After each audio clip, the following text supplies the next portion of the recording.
Welcome back to Total Party Kill. It's me, Tony Sindelar, a Dungeon Master. Today, we are doing more mini adventures. That's right. We are doing the Queen of Redwater continues. You thought that adventure ended when they all got defeated by the bugbears, but no, it turns out that they have not resolved the matter at hand. So I have collected a group of players that they brought their characters to deal with stuff. Allow me to introduce our players. They will introduce their characters, and then we will dive into things. First up on the live stream listing of people. So first up in introductions, it's Shelly Brisbane. Hi, Shelly. Hello, I am Caliph Leiden, a high elf sorcerer. Next up, Rosemary Orchard. Hello, I am Rosemary, also known as Gameka. I am a high elf bard. Also, Monty Ashley. Hello, I am Monty Ashley, and I am playing Krong, a bugbear rogue. Next up, the one, the only, the James Thompson. I am playing Samson Jothem, a gnome artificer who thought he'd escaped this adventure. Mm-hmm. And last but certainly not least, it's Aline Sims. Hello, I play Bellin Greybeard, the mountain dwarf fighter who recently heard a bard sing a song that included the lyrics, "Wise men say only fools rush in," and she's really taken that to heart. Mm-mm.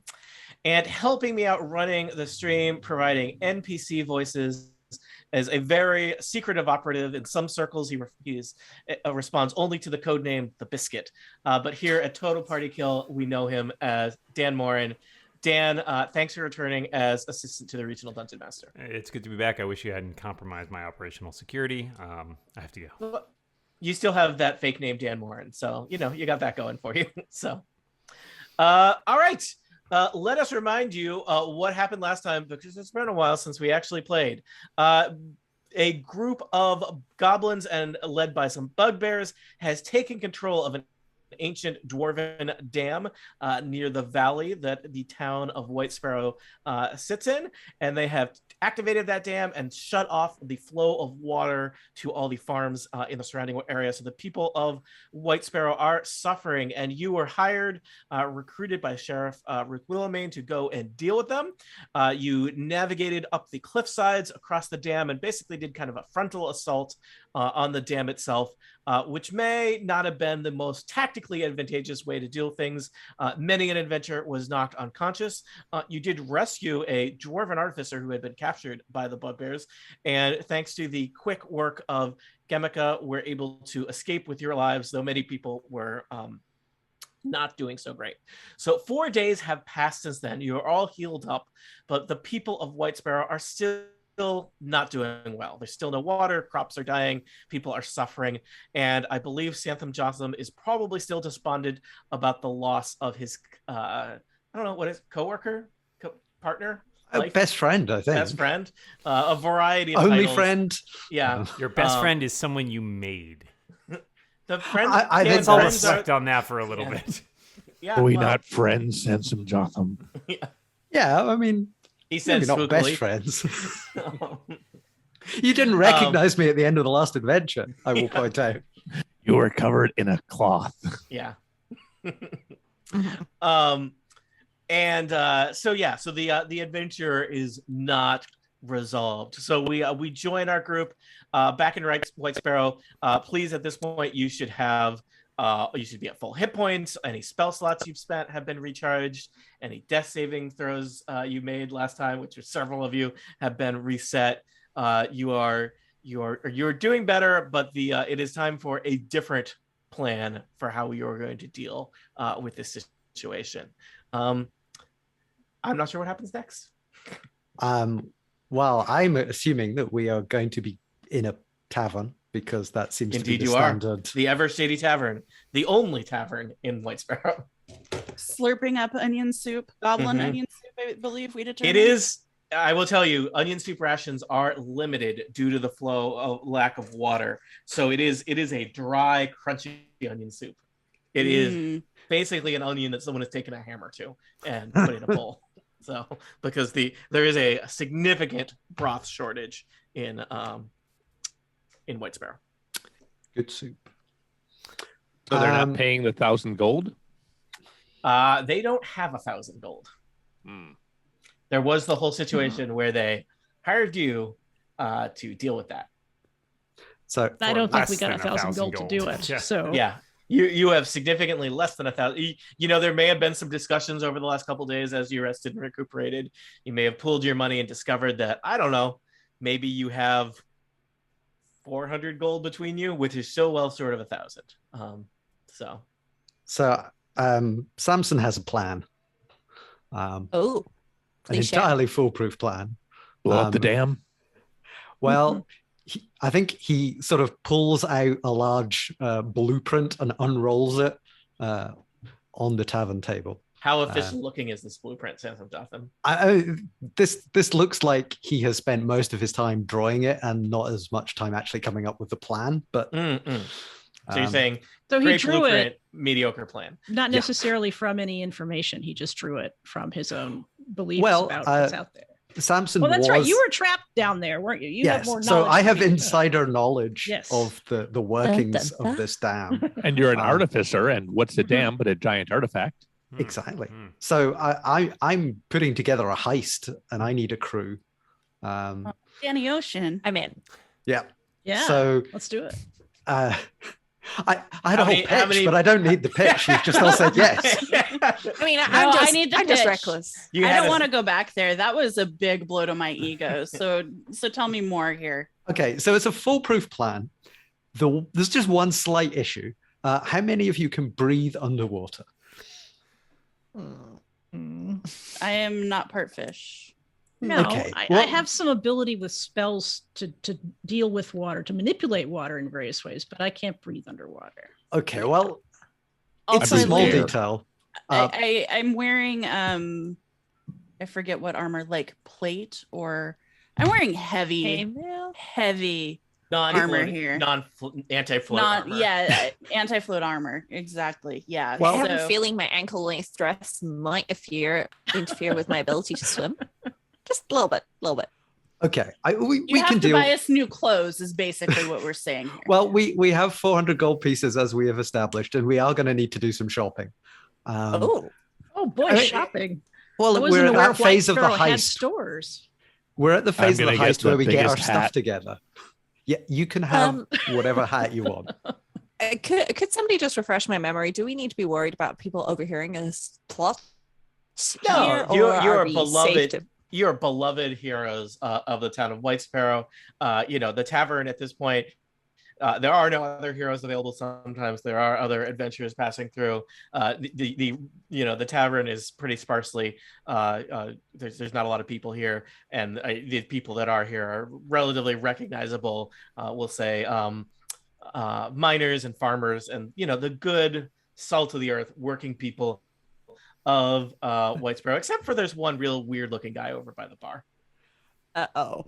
So That's the next plan- hour of the adventure. Let's hear about this weird looking guy, Tony. Oh, So- well, give me a perception check, Krong. Can I help with that, by the way? Well, You I can rolled also a make a perception check. 17, and I have to Okay, go I do all not need over to help. here. 16. All right. -1. Huh? Yep. Yeah, that's comes from being raised in a world of darkness. So there's a kind of strange looking character you don't recognize over by the bar. That's unusual in Whitesparrow. There's just there's a limited clientele here. But he looks he's wearing like kind of a big floppy straw hat.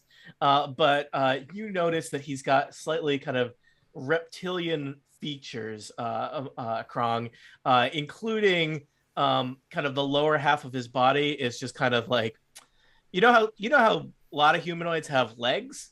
Yeah, I do. Yes. What if your legs were just kind of one shape together, and then like kind of into like a spirally bit at the bottom? There's a snake guy over there. That's, Excellent perception. Yes. And he does have arms and his hands. He's wearing kind of a long, baggy coat, but you notice his hands are kind of green and scaly. He's drinking a beverage. Seems like somebody who'd be pretty good in a watery environment. Yeah. Well, I should probably tell you the second part of the plan. Rather than Please do. Yes. So we need to get into the dam quietly because the frontal assault, I gather, did not go perfectly last time. I had a bag over my head for most of it, but I could hear a lot. And We killed a lot of That people could have been before we a got in little that rude. room. We did. Yeah, we did. I heard you for at least 2 hours beforehand. We were insulting goblins and then murdering them. It was great. Yeah, Um, I was pretending to be one of them. I could do that again if we need to. I think we killed that guy actually, but yeah. So perhaps a better, more stealthy approach might be we go in underwater and we will come up in the middle of the dam. We can do this quietly. We go in, we rescue a good friend of mine who's being held captive, and we disable the dam, and we can be out of there. No problems. Nobody will see us. It'll all go flawlessly. If we disable the dam, will there be a flood that inundates this entire town? That's a detail which I think we'll just have to see how it plays out. We might rescue the town. We might unrescue the town. I mean, there'll certainly, of all the people left alive, everyone will be rescued. Tony, if the Do you have dam a question goes for me about away, your dear friend Samson Jothem? about the geography of Whitesparrow and this dam. Yeah. If the dam goes away, will the town be inundated? You would probably, if the dam went away, that would be bad. But if the dam, so, there is a large body of water behind the dam.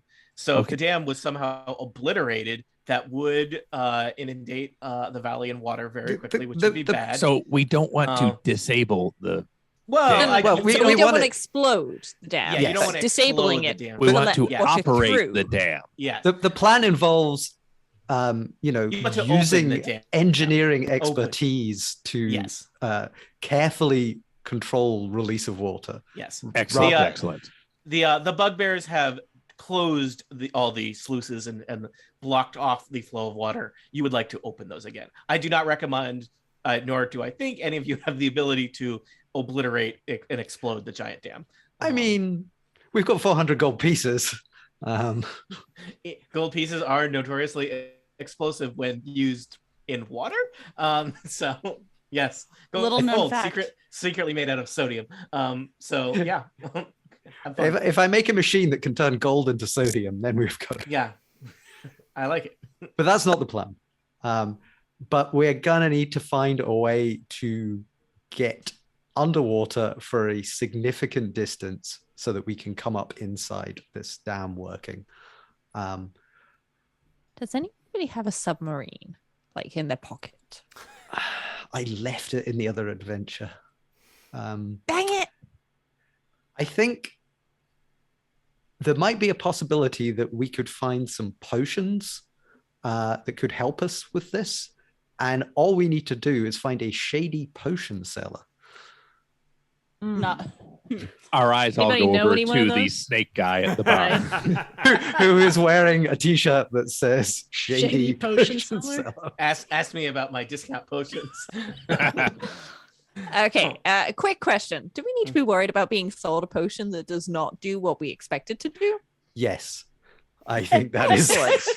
Being shady sort of implies that, doesn't it? I think that, There's shady as in operating outside of the law, and shady as in also lies to customers. And sits Yeah, beneath yeah, a shady yeah, tree. outside the law. All the meanings of shady. Yeah, the t-shirt doesn't say respectable potion seller, and also they're in a bar. So Could just be having a relaxing evening. You never know. I mean, I'm making asking assumptions. me so many questions that are clearly answered by my shirt about how shady potion sells. I think we need to go perhaps to talk to this person and see what they have to perhaps sell. So Samson strolls over to said person and says, "What brings you to this bar tonight? Is it the plot?" Is it Tony? Is this me? Is you? All right. Sorry. Salutations, my dear friend. How may I be of assistance to you? I'm but merely a shady no. I am merely a purveyor, a salesman, if you will. Salesman of Great syllabants. Spontaneous, superfluous. You got it. Keep going. Superfluous is just a fancy word for superfluid. Superfluid, hence a potion, an elixir, word that begins with S. You have very Substance. specific Solution. needs. You wouldn't happen to have anything that would let people, say, breathe underwater? Underwater breathing, a popular solution to certain aquatic problems. I might indeed have a potion that suits your needs. Let us perhaps discuss silver, perhaps, or We can do better than silver. well, then I by all means. What kind of negotiation is this? Let's talk silver. No, how about gold? You like us to wash your house? We're looking for a 5-pack. Bulk discount. Are there deals for multiple purchases? Deals. You wish to speak of discounts. But I cannot necessarily Speaking gold? offer a discount. I am but a mere traveling salesman, and thus I must make my money where I can. I have quite a large assortment of potions that may be of interest to you. Are you perhaps in need of, shall we say, some berserk potion, some bloodlust potion, some potion of sleep? I mean, perhaps. What about the water breathing that we mentioned? You seem singularly fixated on this one. Perhaps we can do business.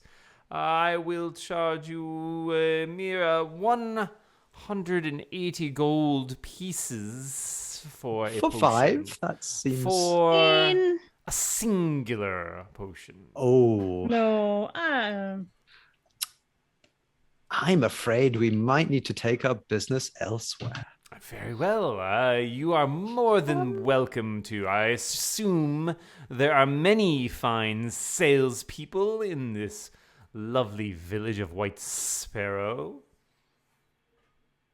Look, we can do 400, and that's it for 5. 400. could I? I'd like to cast a little spell. Good. I'd like to cast Charm Person, Oh. and I'm Interesting gonna need a choice. little guidance from my dungeon master Can as to I how I would help? proceed. Yes, I would like that. Please. help. Okay, charm person. I always like to look up the rules for this because they're very specific. So you attempt to charm a humanoid you can see within range. It must make a wisdom saving throw and does so with advantage if you or your companions are fighting it. You're not doing that. No. If it fails, the saving throw is charmed by you until the spell ends or until your companions do anything harmful to it. The charmed creature regards you as a friendly acquaintance. And the key word there is friendly acquaintance. There are sometimes where it's like, people have charmed someone, they're like, okay, now murder your best friend. And it's like, do you have a lot of friendly acquaintances that engage in casual murder for you? What are your workplaces like, people? No, but I Shelley? feel like friendly. Yes. Does he know he's been charmed when charm wears off? When the spell Yes. ends, the Good creature question. know it was charmed by you. Don't do it, please. Don't do it. Well, Yeah, first- I think this could backfire on us. It'll backfire immediately, and I'm not crazy about just stealing from this guy. Well, I mean, stealing. I was hoping to get a discount. Well, I wasn't planning to like take his potions and run. My goal was to get a lesser price.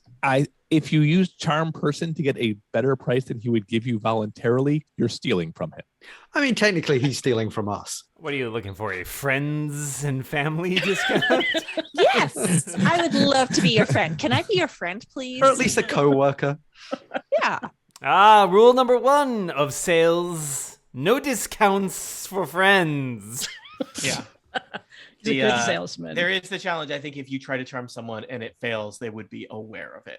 I see. And then, of course, after the charm wears off, an hour later, they would know that they had been magically enhanced.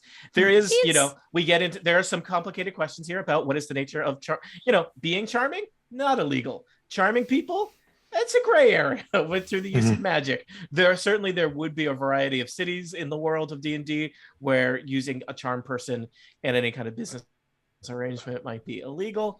Out here, Whitesparrow, the fringes of civilization, I don't think. I feel like the law and order is it's more of a judgment call.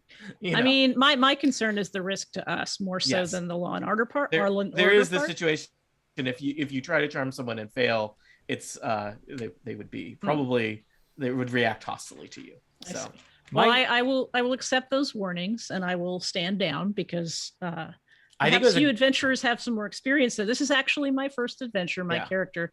So she had a good idea, but listen to the wise counsel of her colleagues. Mm-hmm. My dear, is there potentially something we could offer that is not gold that might assist you? Have you any platinum? I mean, no. I'm saying this in the friendliest of manners. You open the conversation with silver.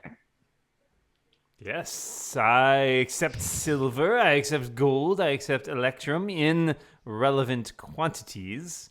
I would be happy. Your friend said 400 gold pieces, and I would be very happy to take your 400, give you 2 potions, and give you some change in addition. 2 potions. 2 potions for 400. Loot. And a little bit back. If we can pull off this heist, which we're not telling you about. Do you say that to him? No. That was I turned to the camera. We're huddling. At that point. Our group is huddling several feet away, counting its. We're speaking it's pretty great when Samson turns to empty air and explains his plan. Yes. He's used to talking to a panda, and without the panda, it's just blank. Once we pull off this heist and we get the reward, we'll have money to pay this person. So we could suggest to buy on credit. Yes. Is he standing under a sign that says rule number 2 of salesmanship? No credit. Visa or MasterCard only. American credit. Express. Listen, you, my dear sir, seem as though you are in dire straits. So perhaps I may offer you this. I would not say this to just anyone, but you seem a respectable sort. I have this other selection of potions, and I would be willing to let those go for, let us say, half the usual price. They are a discount, a lesser brand, but I assure you, very fine merchandise, nevertheless. So, how long would we be able to breathe underwater with these potions? Let's not worry about details. I'm sure they would be sufficient. I don't think he said at all that we could breathe underwater. He said he has discount potions, but he hasn't told us what they do at all. Yeah, I think these certainly could just make us hungry. That's it. It's onion soup with water. It gives you the munchies. That's right. I mean, our choice is this: we buy 2 good potions, split the party, which would be bad. Have some people go to the front, some people go under the back.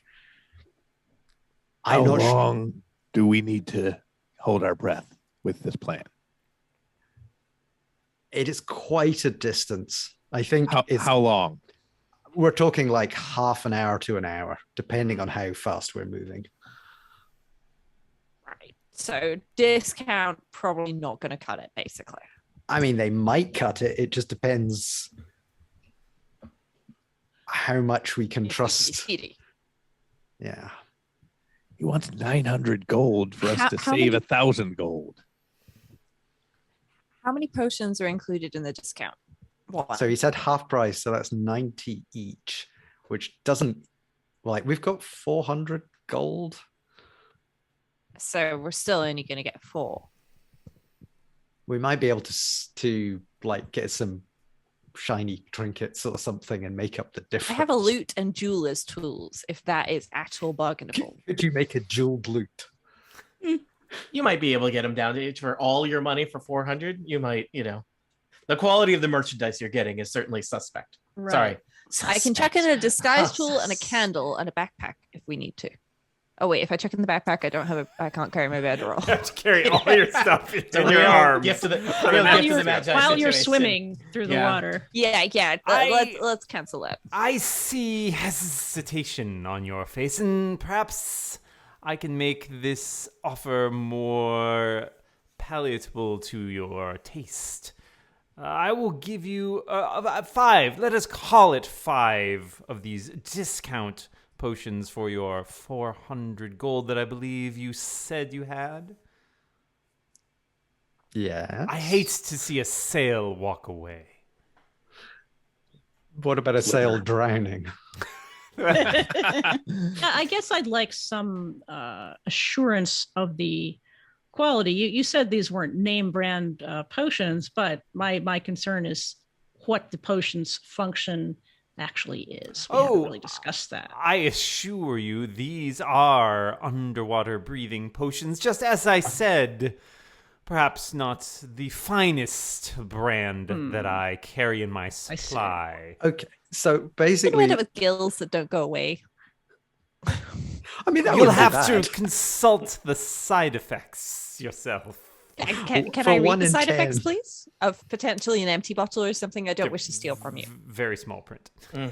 Is there a large sheet that Magnifying glass. unfolds? It's fine. I have I was jewelers. gonna say she's got pretty good eyes, probably. It's important to note that potion, there's no legal definition of potion. Yeah, this is Right. not approved by the FDA or anything. Yeah, we are just stealing jokes from the chat. I mean, I think our choice is basically we take these potions and either we all die, in which case this is a really short epilogue, or we Tony don't. just made us. But cleanly wrapped up, I'll point out.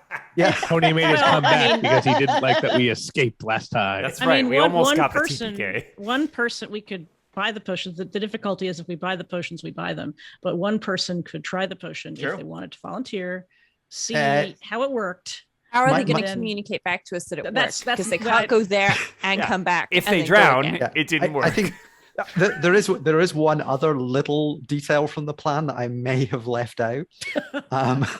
Right. The potions are going to be a one-way trip. Yeah, So- I kind of gathered that by buying 5.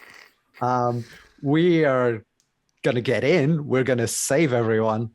How we get out is something that we're going to have to work on, We kind have of a on the fly. bugbear. It'll be fine. Out the front door after they're all dead. Let's go. Yeah.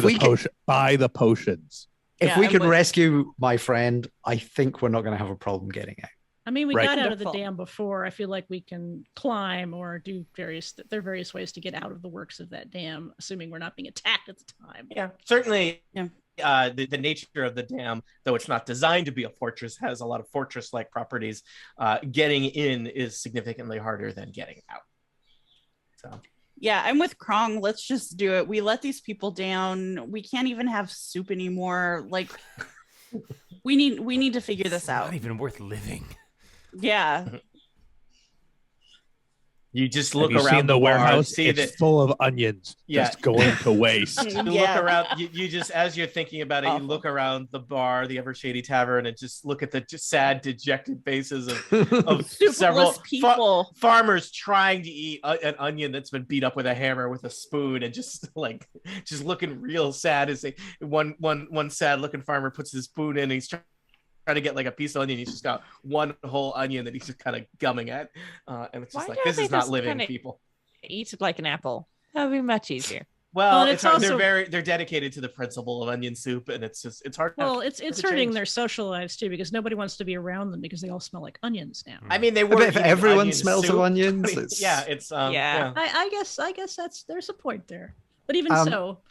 So, I mean, I think if Samson has demonstrated anything over all these adventures, is that he is a brave adventurer. So I think we're going to go brave for is this plan. another word for foolish. Yes. Let's take the discount potions, and we'll either go out in a blaze of water, or we will return victorious. If it turns out that the potion doesn't work, we could just surface and go to the shore and walk back here, right? And then beat him up. Yes. Yeah. Like there isn't a lot of time where we're underwater and stuck. So it would be pretty obvious if it worked. I think there's certainly the implication that, when you buy some off-brand potions, perhaps, I think it's like expired medication. Maybe it doesn't last. It still does something, but maybe not quite as well. I suspect dice rolling. But it's will probably be in our not. future. It's probably not poison. Probably not. Probably not poison. Probably The not slogan poison of fills me with confidence. Let's do this, people. That's Let's right do on the this. label. I mean, It's probably poison. not poison. Poison is like that's actually the brand. The brand is probably not poison potions. Yeah. I can't believe it's not Perfect. poison. Yeah, I can't believe it's not poison. Well, like, look, poison is a lot of work. It's it's much easier if you're going to be a sketchy potion salesman. I'm not going to sell you my best poison. That would it's just a lot be easier to ridiculous. sell you stuff that's not anything than it is to make. I would be easier to sell you water. Yeah. water is exactly the thing that we're trying to avoid. Oh, that's a good point. It probably wouldn't be water. So, all right. I think Krong has pushed us forward. Have you pooled your money and bought 5? Yeah, we've bought 5 sketchy It's potions. a pleasure doing business with you. I hope to see you soon. Yes, we shall see. And at that, your money in hand, and perhaps not waiting for you to get any ideas about refunds or even a receipt, the potion salesman slithers out of the Ever Shady Tavern. Invoice. Never a bill of sale. Never to be seen again. You didn't even ask him his name. No, they didn't. I thought I came up with a pretty good name for it. It's a good name. No one wants ever to know. asked anyone's name in my adventures, and honestly, seems a little rude. I was about to ask, but you fast forwarded past. So let's go. I did. I will tell you. So you each have basically like a little glass orb, and it's got kind of a murky liquid in it. You can see little kind of bubbles floating around, almost as if it is carbonated, and it looks kind of like brackish seawater in a little glass orb with a little, stopper at the top. And I will tell you, just, your adventures, you probably have been around long enough, or at least heard from other adventures. You could always, one way to kind of test a potion, if you had received a potion that you didn't know what it was, you could smell or even take a little sip of it to figure out what it does. But that the idea would be these are allegedly potions of water drinking. They allow you to breathe underwater for 1 hour after drinking this potion. I wouldn't recommend using this until you're at least within sight of the water you want to breathe under, because I will tell you, the place that you need to breathe water under is more than an hour's walk from where you currently are. So, yes. I think I was going to say maybe like swim as far as we can and then take the potion. Yeah, depends. Yeah. We can travel by land up and then jump in the water. But then like swim out to the part where we have to go under the water and then take it type thing. Is there any a couple of extra seconds business you want to accomplish in Whitesparrow? I'll remind you, the dam itself is quite a trek from here. And last time you basically went up the cliff sides on top of the dam and then tried to go down through the dam from the top. This time you're going to basically kind of go probably around the other way and in through kind of the lake on the other side of the dam.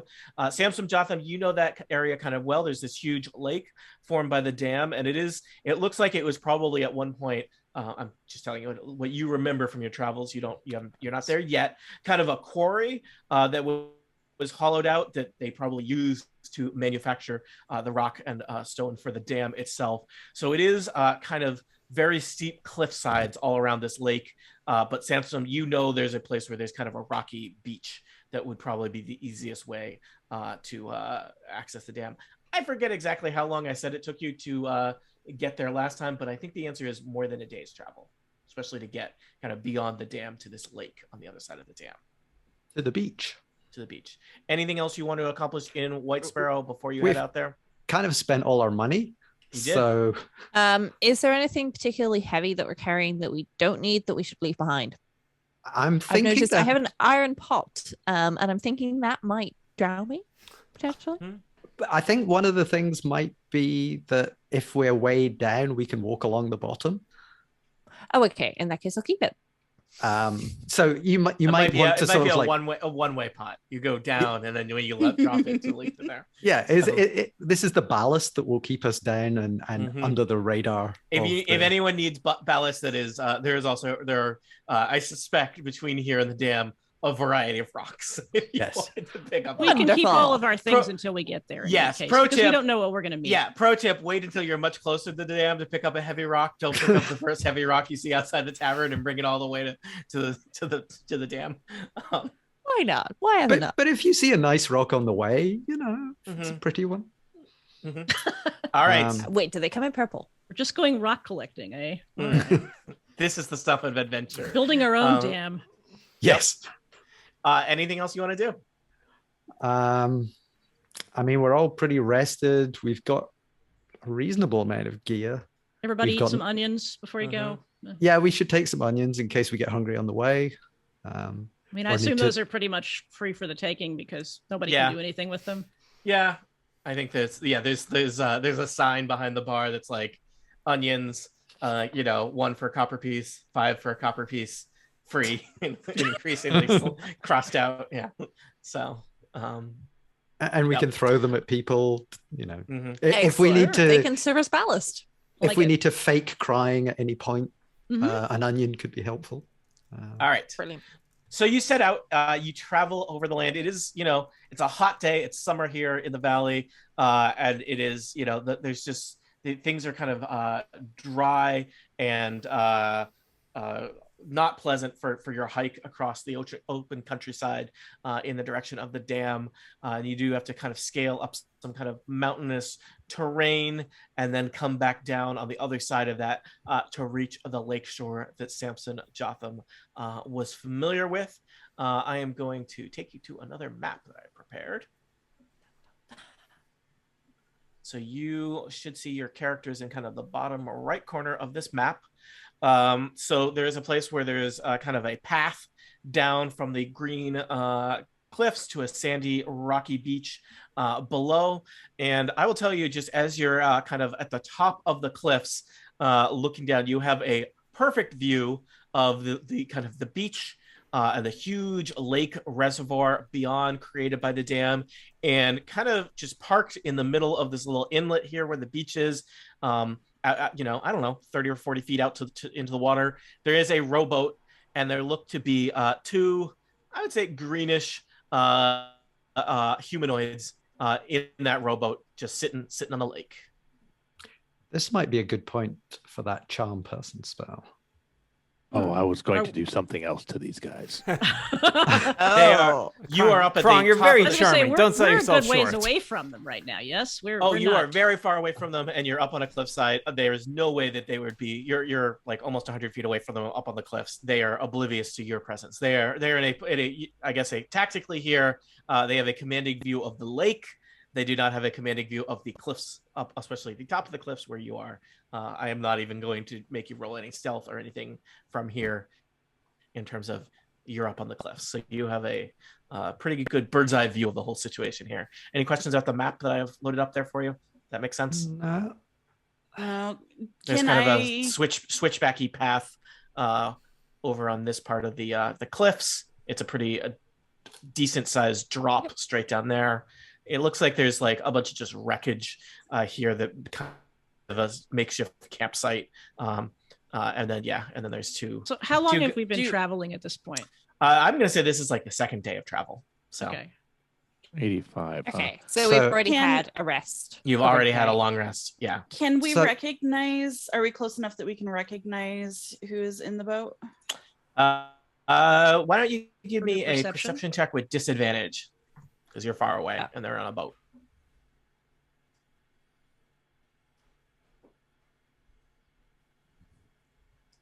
13. You know, they're definitely goblins, Bellin, and one of them looks, I don't know how many goblins you are on a close basis with. One of them looks familiar, and perhaps that familiarity is enhanced by the comical number of bandages all about his head.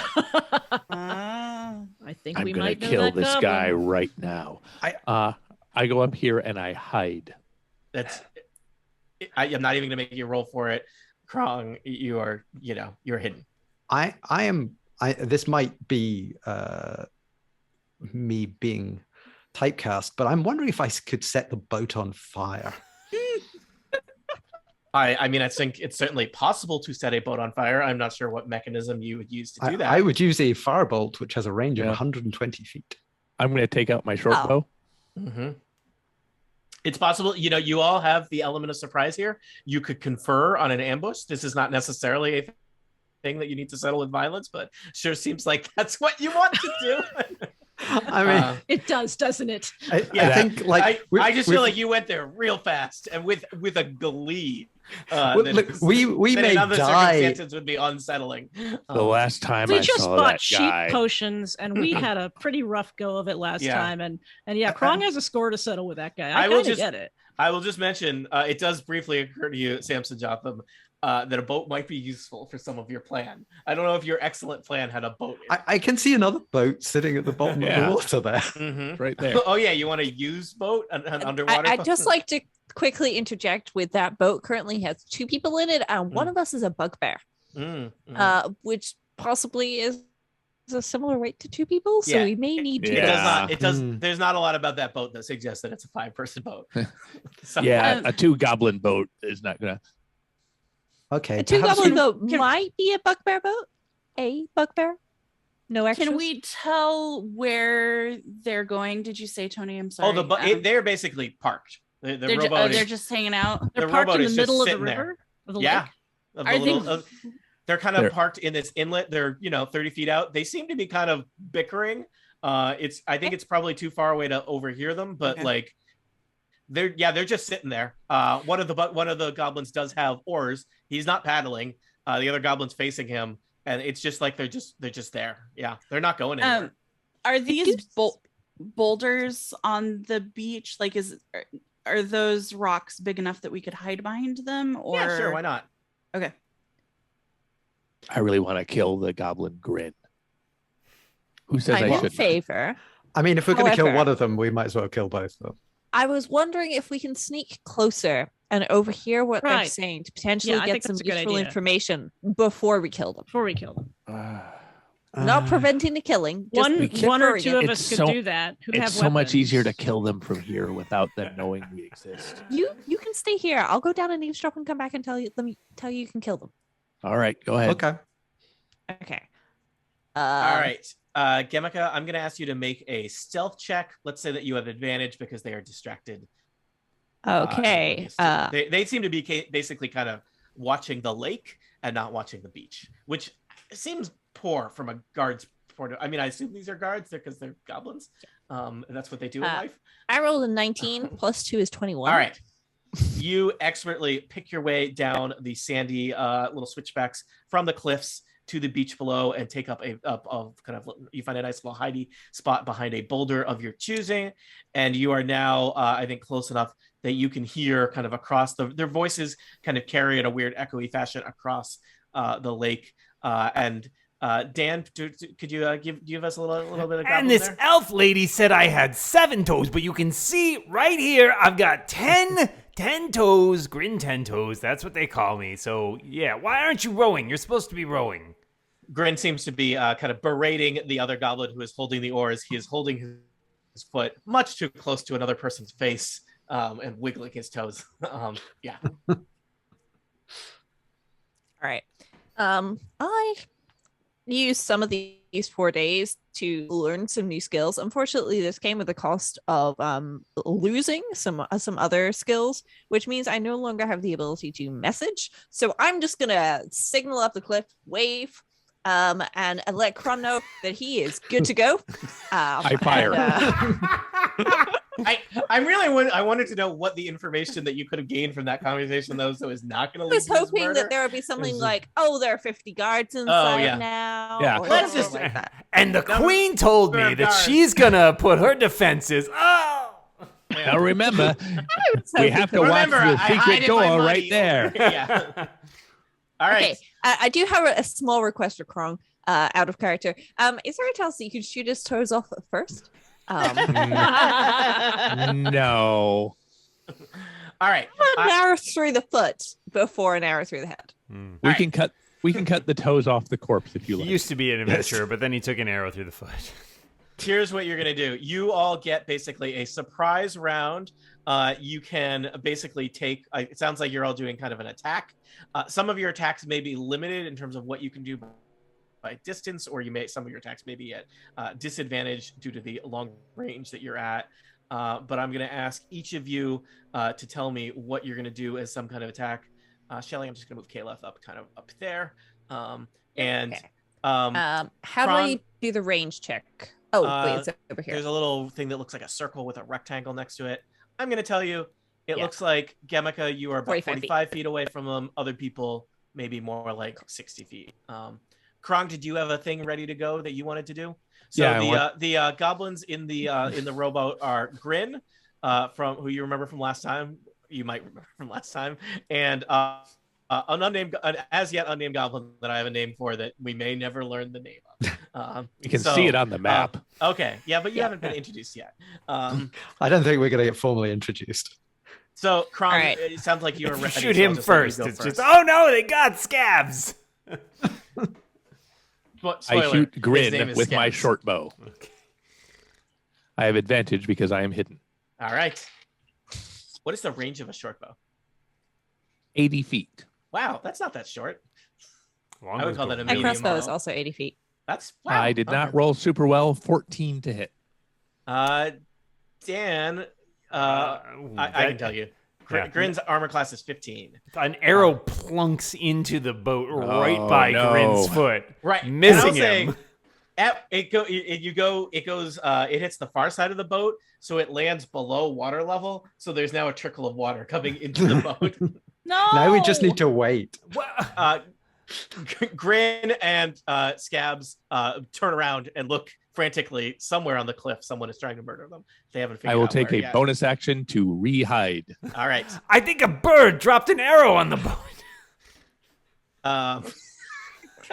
And I will move here. All right. I'm done. All right. Who else is ready to go on the surprise round? I'm ready. Take it, Bellin. Okay. I'm going to move kind of over here so that I have a better line of sight. Mm-hmm. And I'm going to use my light crossbow. 12. So I think that my arrow maybe lands, or my crossbow bolt lands pretty close to Krong's arrow. Okay. It's another bird. That boat is getting full of arrows. Who else is ready? Technically me, but I've forgotten how to roll for attack.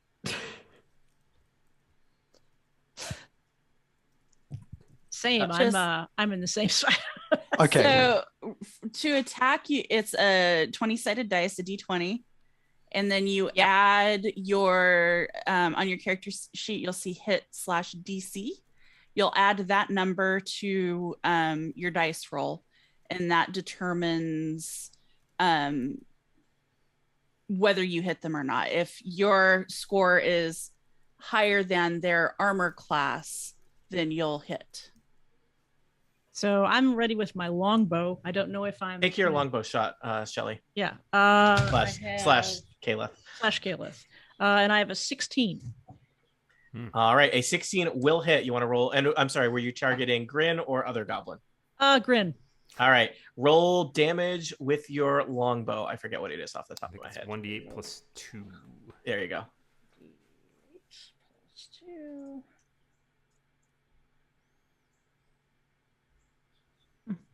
Three plus 2, 5. All right.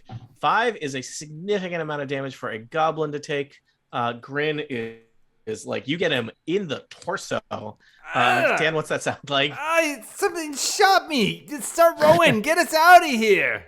Grin looks extremely unwell. If bloodied were a thing in 5th edition, he would be rather bloodied. All right. Gamika, you ready? Yes, I can't find my hit DC, so somebody I messaged my character sheet to could help me out with that, please. Yeah, we can do that. This is what happens when you play on my bot. Are you doing a spell or an Yeah, attack? No, I'm just gonna shoot with my crossbow. I've rolled 15. So That'll hit. Don't worry about the math on that. that's a grin, to be clear. Yep. Oh, wow. Okay. Sorry, Grin. Not that sorry. But he is pretty indestructible. We've shot him a lot.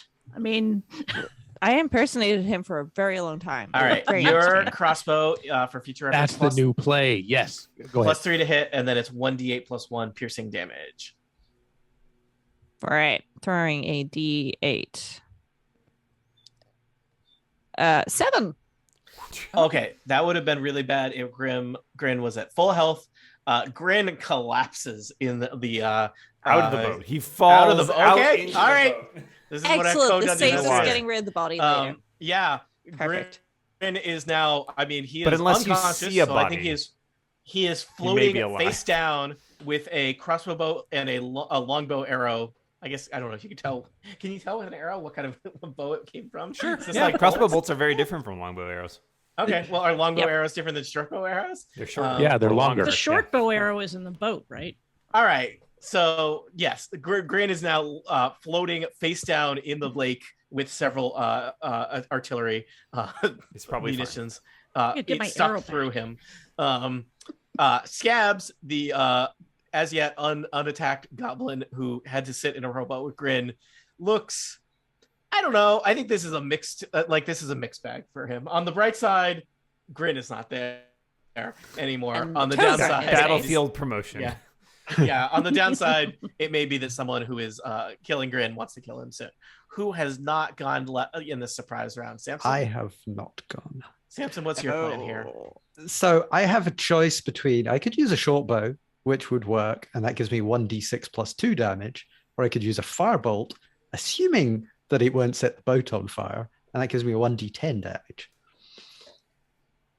I would save spells. Real prisoner. It's a cantrip. I can use It's it a as many cantrip. times as I want. Nice cantrip. It's a great cantrip. Handy cantrip. Yeah. Artificers are very powerful. Remember when Samson Jothem also wanted to bring a gun? And I was mad that I wouldn't let him bring a gun. Yes. So I just faked a gun with my firebolt. I am gonna try the firebolt because I feel that that's what Samson would do in this situation. Mm-hmm. Okay, I have rolled a 21. All right, you hit, and you're aiming for Scabs. I'm aiming for Scabs. I mean, trying to set Grin's body on fire would be. Well, he's floating in the lake next to the boat. So I know I could still set him on fire. he's but- Or very save him. You waterlogged could at save this him. point. Yeah, that might be saving him from drowning. We don't know.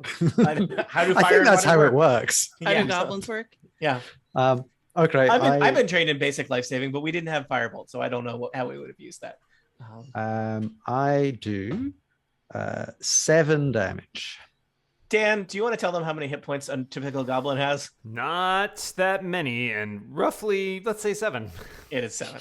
All right. Scabs goes down. He crumples into the boat itself from the firebolt. So congratulations. I asked you to roll initiative. We didn't even really need it because your ambush, as it were, was very successful. The goblins were immediately, or at least all the goblins you can see so far, immediately defeated. One goblin is floating, and one ex-goblin is floating in the lake. The other one is slumped over in his rowboat. The oars are floating next to the rowboat that he has dropped upon being firebolted. Good job. What do you want to do next? I think rush towards the boat and try and put out any fires that are currently raging in the inside. So obviously, well, maybe not obviously. I would like to second that idea. There is the question, I guess, of just how we're not dealing with potions yet, but just how aquatic are your characters in general. I'm going to tell you, I don't think swimming along the surface shouldn't be too hard unless you've decided that your character is real bad at swimming. So let's see. Have you ever seen a sloth swim with those really long arms? No. Can sloths swim? Oh, yeah. They swim great. Really? Okay. Wow. Do they look funny afterwards with all their fur all wet? They look great. They always adorable. look great. They always look great. I just like to take a moment to use my dagger and cut my wonderful dress off at the knees because I have a feeling it might make the rest of this adventure a little easier. I thought you were going to cut the toes off Grin there. No, we haven't got to the boat yet. So basic swimming, each foot of movement costs 1 extra foot. So basically you move, you're better at being on land and than you are in water. You move half as quickly on water, unless you have a swimming speed, which I think it's unlikely any of you do unless you were an aquatic creature. You also, when it comes to it, I believe are disadvantaged at making attacks underwater unless you have weapons specifically built for doing underwater related things. I am good at acrobatics. Does that not do me a favor here? I don't think it necessarily helps you. So I will assume that anyone who wanted to could swim out to the boat and do whatever you need to do. So I think you can decide flavor-wise how good or bad you are at that, but it is within your abilities. Some of you may do it effortlessly. Some of you might, it might be, especially if you're, I don't know, carrying a lot of armor, or I don't know, Samson Jothem, you can travel around with an artificer's kit full of stuff. Yeah, I'm thinking, could I take that little boat at the bottom and then go out to the big boat? And so there is a boat on the beach. You approach it and check it out. It is kind of like the skeletal remains of a boat. No. It looks like it might date to the dwarven clan that operated the dam. It is like the ancient dinosaur version of a boat. It's got several pretty.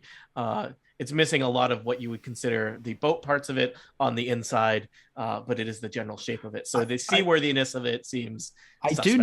I do notice quite a bit of wood in the various boxes at the bottom, and I do also know. Are you going to try and make a boat? I have a cantrip for mending, which enables me to. Well, that may be stretching mending. Yeah. You can mend the existing boats, probably. Yeah. Yes, that would be fine. You cannot take a skeletal, like remains of a boat, and turn it into a boat. I just read, and it does say the spell repairs a single break or tear in an object. There's also, I think building a boat is hard. It's not a make a boat spell. You could probably build a raft. So you can deal with the hole that you put in the boat. Yeah. I'm just going to warn you. I think some people are going to get wet in this adventure. Two people could be in the rowboat. Other people could swim next to the boat.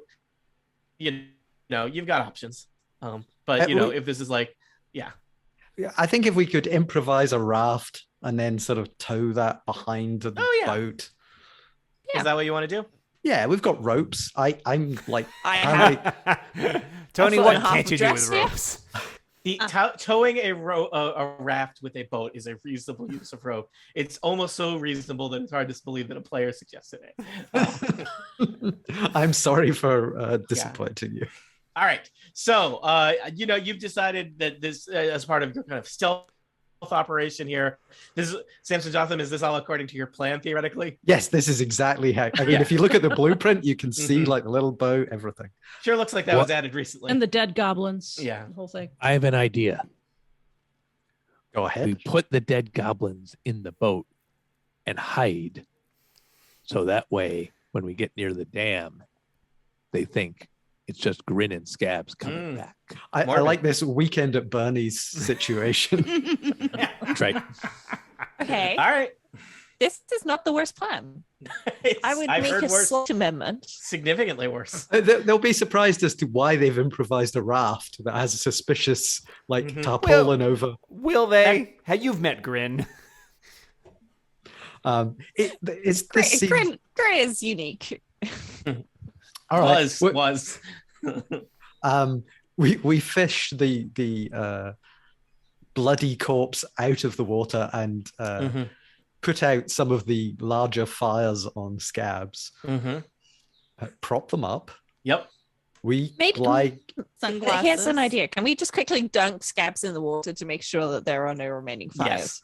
Yes. Okay. And then maybe search bath. him to see if he has anything on him that might be useful to us. Scabs and Grin do not seem to have anything useful on them. They are goblins.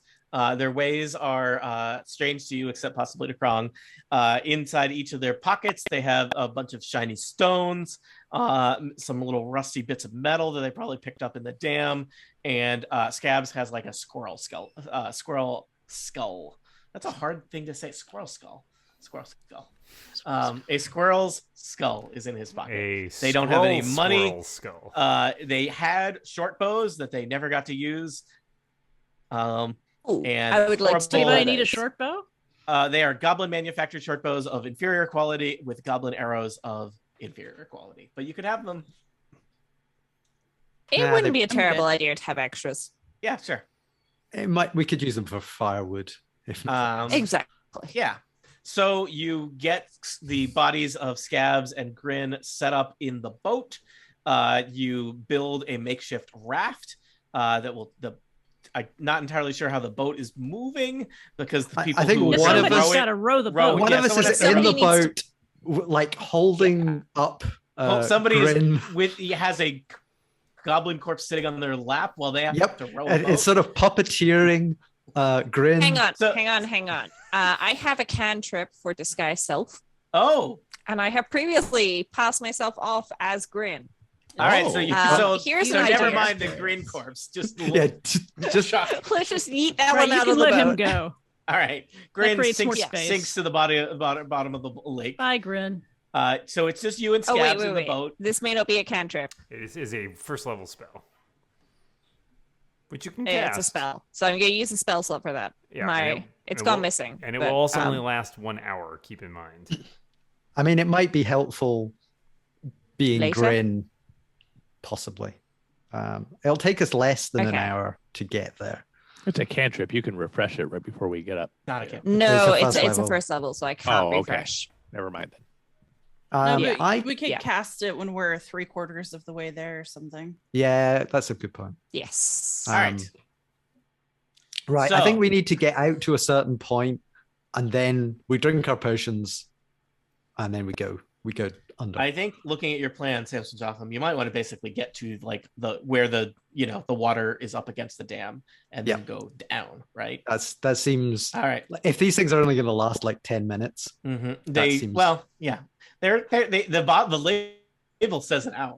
I know. How old are they? They're 10 years old. So you divide by 10. Is that how it works? Yep. Okay. So you improvise your macabre scene with Gemmica as taking on Grim. Grim left to sink to the bottom of the lake. Scabs propped up there. I guess, Gemmica, you'll have to do the rowing. Towing kind of a makeshift raft, which the rest of you are hiding on / kind of being towed by. Stretched out, relaxing. Yeah, okay. Just sunning yourselves.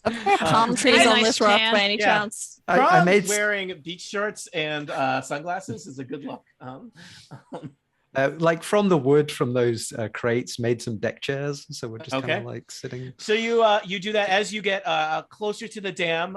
People perhaps dip off the raft, so they'll be less obvious. And you do see some other goblin patrols moving around on the top of the dam. It looks like they have kind of in the intervening time since you were here rearmed and fortified themselves on the top of the dam. Gemmica will assume that you wave to somebody who does not wave back at Grin. And you are now kind of in the shadow of the dam, right against the dam proper, ready to head down beneath the water, or at least move on with the next stage of your plan. Which is going flawlessly. What was that, Rosemary? Did I cast the disguise self spell, or I thought you did? All right, at least I. Yes. Okay. Let's just clarify that I did. Okay. Approximately. I think that allowed you to get your boat. Yeah, perfect. I think there were probably a variety of ways to traverse the whether disguised as goblins or not, and that this might have been perhaps the safest and most direct way of doing it versus, say, just trying to swim across the lake or take the potions on the beach and traverse the bottom of the lake. This got you the closest, as probably the safest given the sketchy nature of the potions, but did cost you a spell slot in resources to get there. Good trade-off as far as I'm concerned. And I believe the next stage of the plan is to drink some discount potions and float down to the bottom of the lake and enter the dam. Am I correct? Can you float down to the bottom of a lake? Can you float down? Yeah. I think you can. Okay. Yeah. I have an iron pot. I can float it's more whichever controlled direction than I want. sinking. Okay. Sinking is just like Got it. floating is like you float downstream. yeah, I think I'll sink. like a I leaf have a on the feeling. wind. So you're I envision you as well, Yamika is still disguised as a goblin in the boat. The rest of you kind of hanging out, perhaps under things on the raft or being in the water, holding onto the raft. You've got your little potions. Each one looks like this glass orb with murky water inside. A lot of bubbles kind of moving around inside of it. What next, friends? I'll drink one. Why don't I go first? It's my plan. Mm-hmm. That's important. If you die, we can all go home. Yep, exactly. I'm a canary in a potion coal mine. Maybe put the Potion blueprints in the boat before you drink in case you drown immediately. Yes, All those please. are worthless. By which I mean, don't drown. All right. The cloudy green, murky, ocean watery looking substance inside the glass orb, Sansom, it smells like the sea.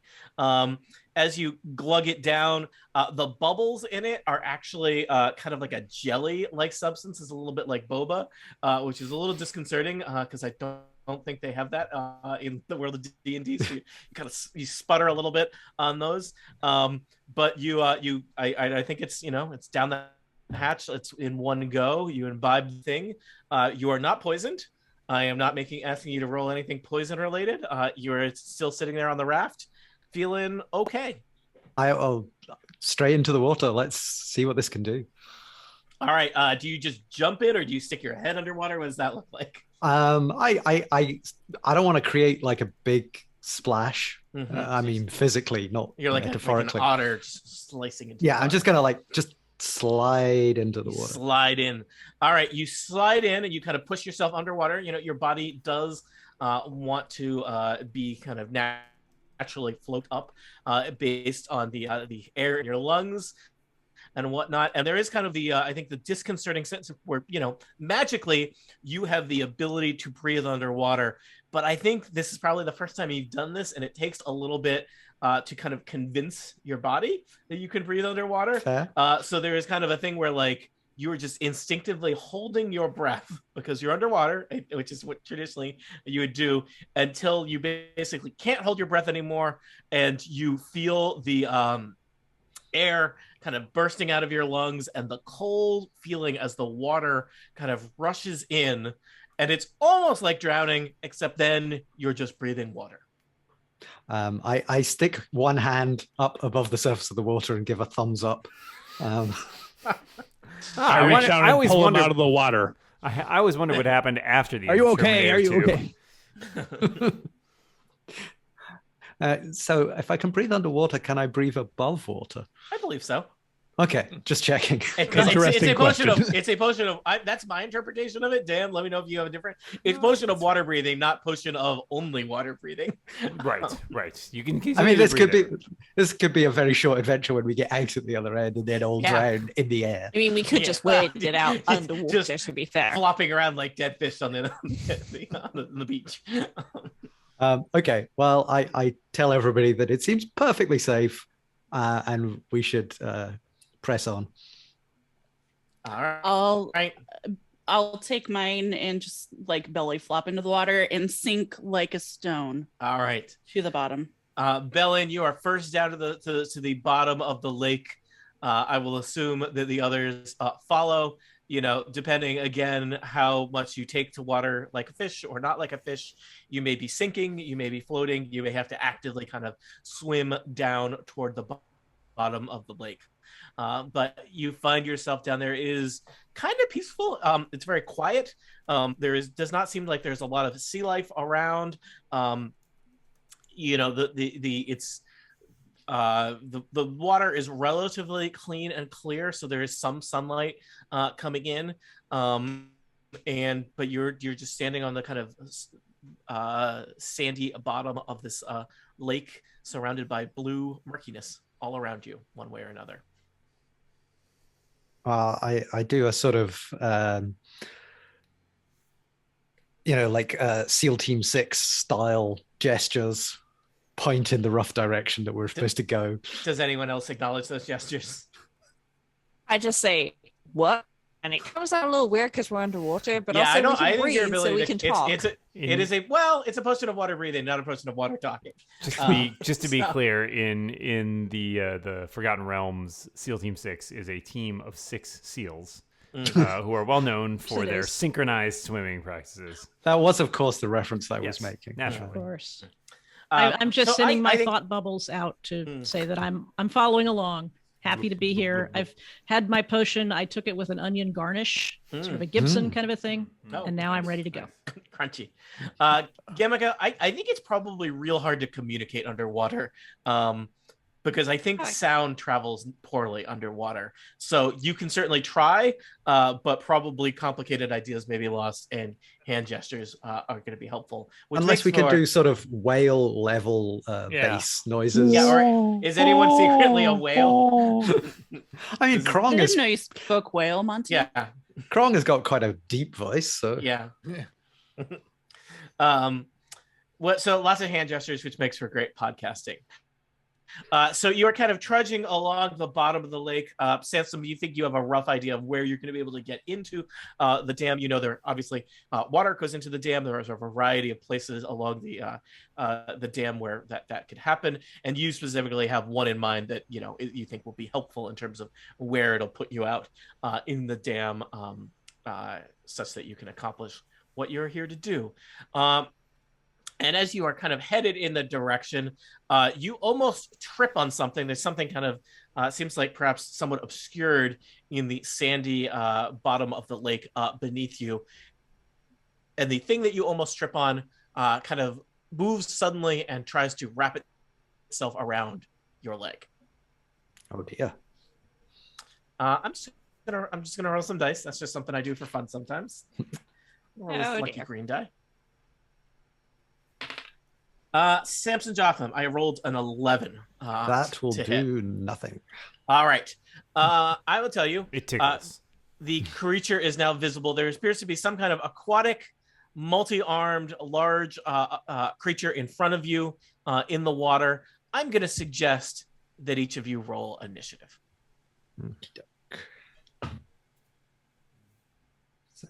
19. And you can tell me your initiative or put it in. I heard 10 for Gamaka. Yep.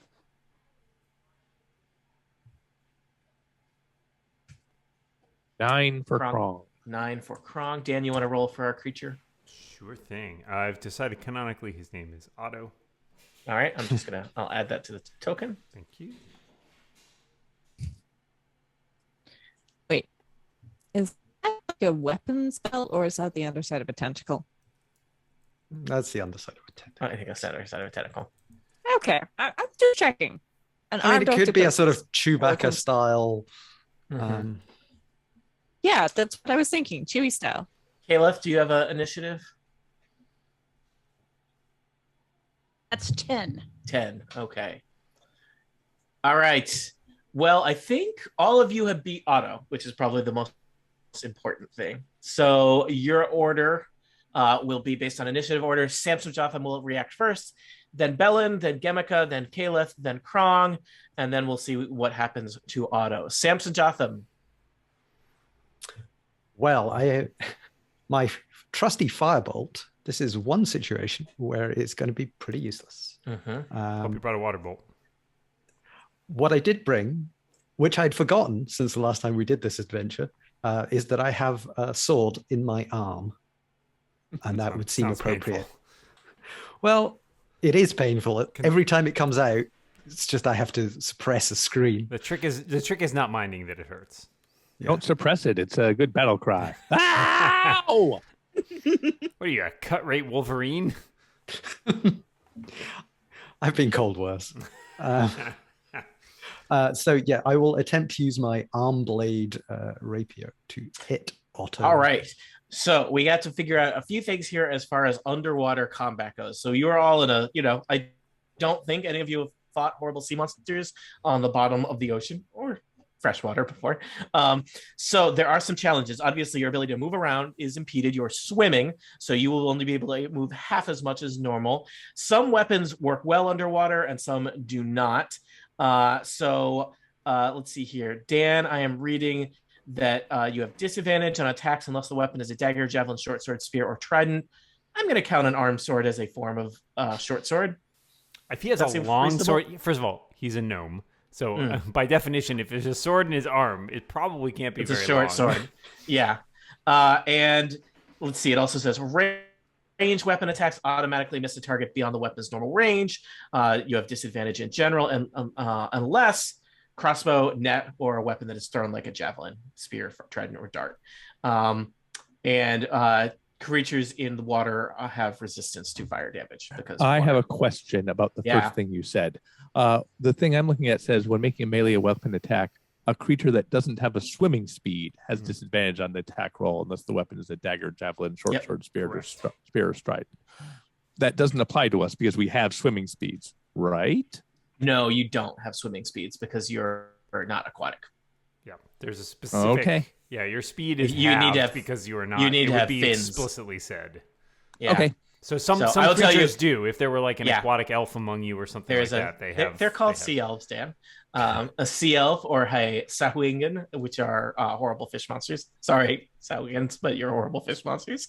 There are a variety of creature types you can play in D&D that have swim speeds. Let me tell you, Otto the Octopus has a swim speed. He is in his element. So though you are able to breathe, yeah, okay, we'll be clear.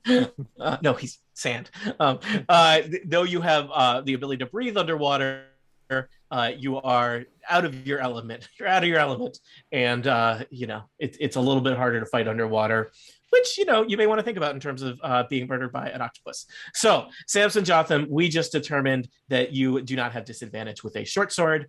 Moving around is harder. You're going to roll an attack on this octopus.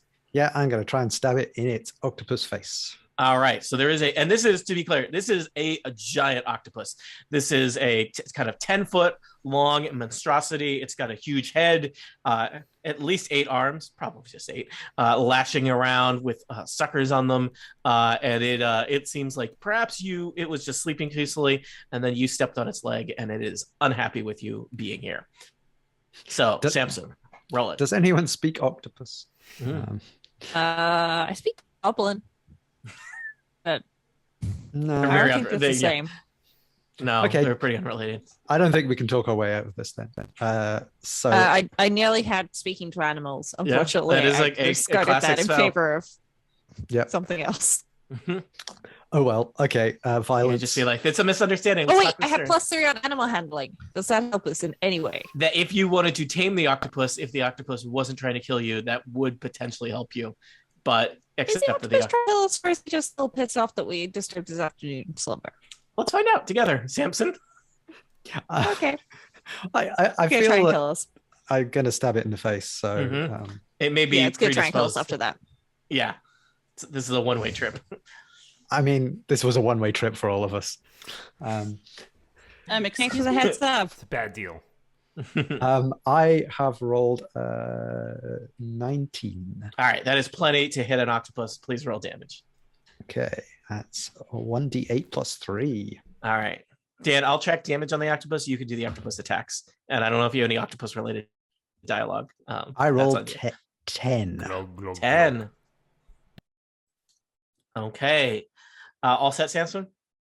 I don't think I can do much. I could try swimming away, but then presumably there would be opportunity attack. There would.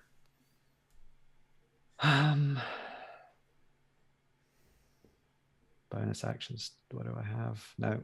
Okay, I don't think there's much I can do, so I'm just going to stand my ground. Or stand my sand, water, whatever.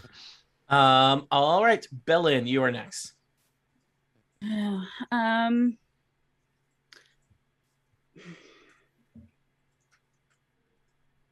I guess I'm going to stay back here and use my crossbow, going against all of my better judgment, but my melee weapons are a Morningstar and a Warhammer, so that's going to be not great. Yeah, so I'm going to load a crossbow bolt and 21 to hit. Oh, wow. Okay. I thought this giant octopus would be a threat, but you are not having any trouble hitting it underwater. That's 7 points of damage. Got it. And I guess that's my turn because I can't take 2-weapon fighting if I'm only using a crossbow. Crossbow bow. Yeah. Gamaka, you're next. I'm going to use my crossbow as well. And so rolling a d20. I have scored 8.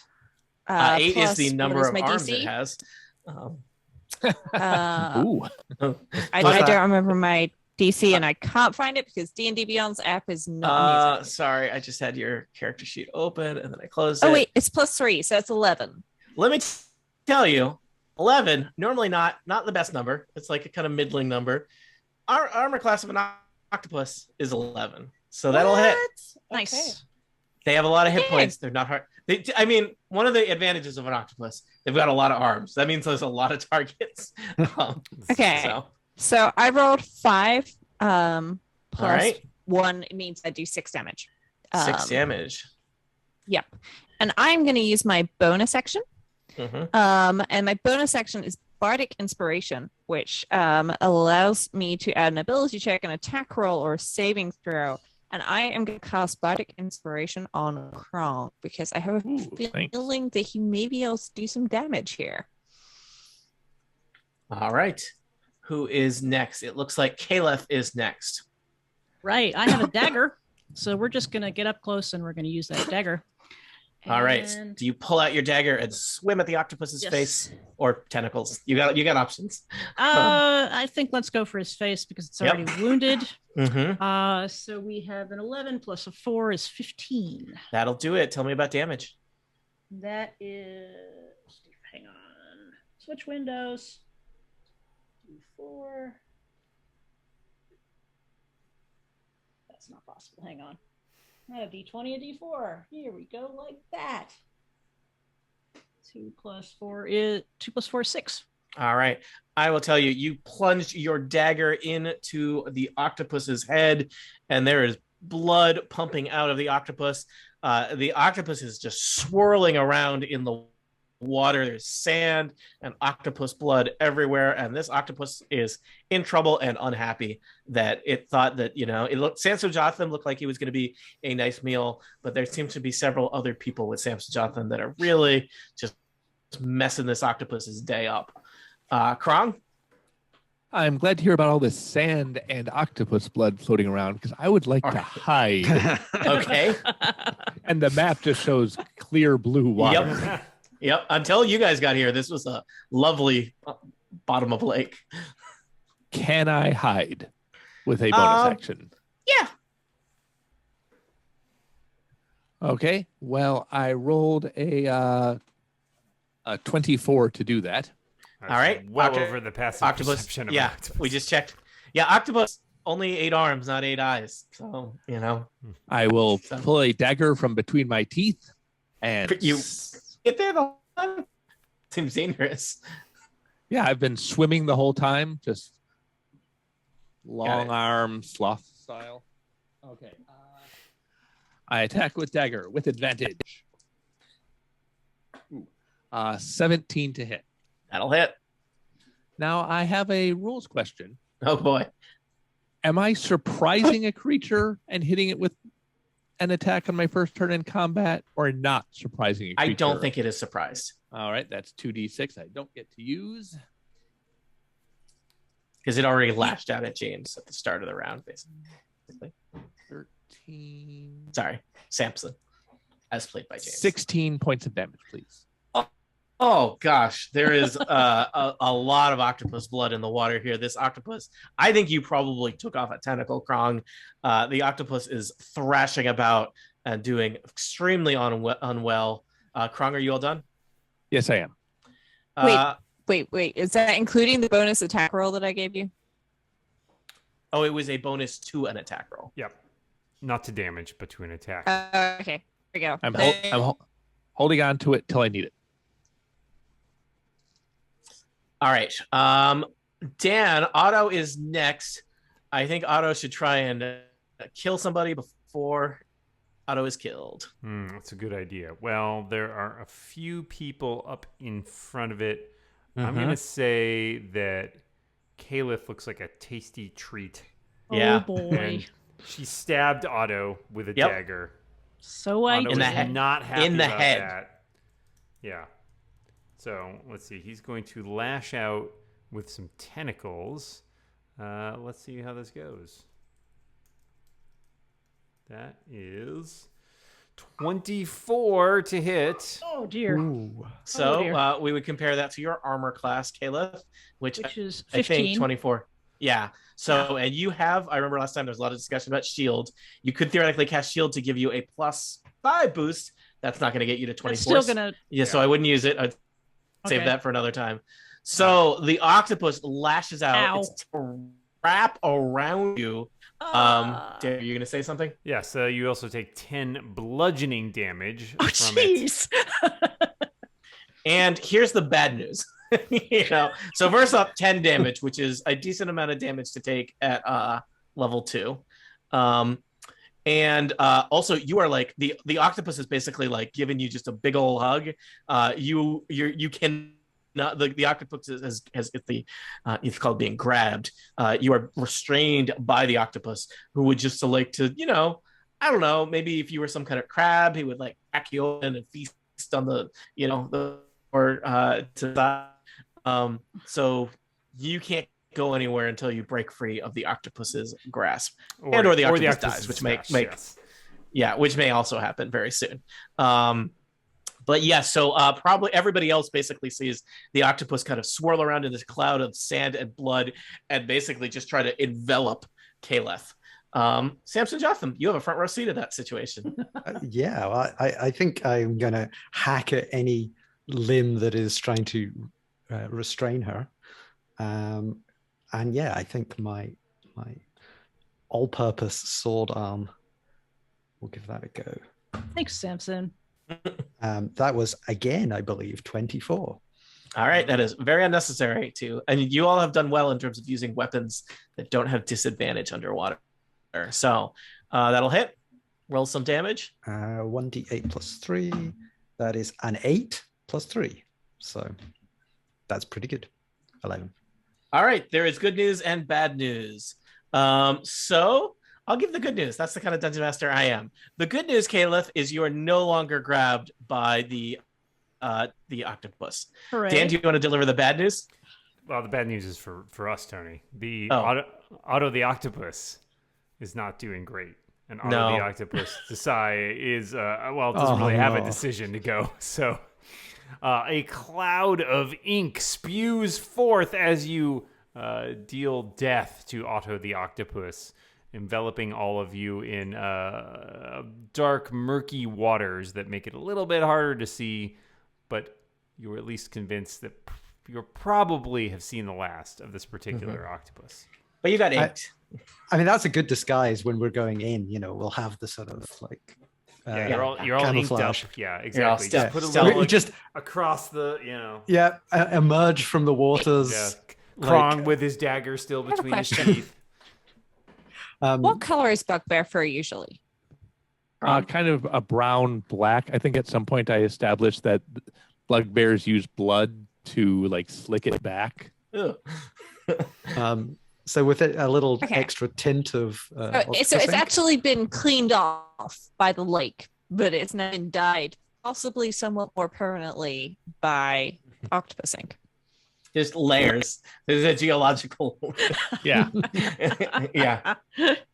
You have to keep reapplying the blood to for the natural oils. Oh, you don't get that 24-hour blood. You get the 8-hour blood. Oh yeah. Okay. Well, yeah. We have enough victim. It's fine. So its body somewhere back there. The good news for you all is the octopus is dead. The bad news is that there is a cloud of ink, which is probably makes you all cough. Let me tell you, coughing underwater is an unsettling experience. And it takes a little while for the cloud of ink to kind of die down, and then you can see where you're going. But after defeating the octopus, you are free to move around at the bottom of the lake here. Samson Jothem, I think you probably want to lead the way into the dam itself. Is that part of the plan? Yeah, I don't think there's any point in checking the octopus to see if it has any goodies. Does not look like that I've heard that he had bags. He was on his way home from the grocery store. So wait, does he have onions? That's all he has. You can make a little calamari. Lake onions, yeah. Yeah, it's a roast onion calamari dish. So you know that there are several basically kind of vent-like openings into the dam with big metal grates on them. But these are basically designed to keep ocean or lake life out, not necessarily adventures with opposable thumbs.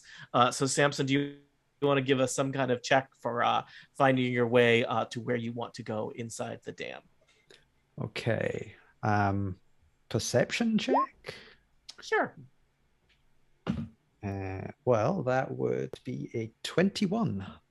All right. So you lead the way. Let me just see if I've got the next map set up properly. I think I do.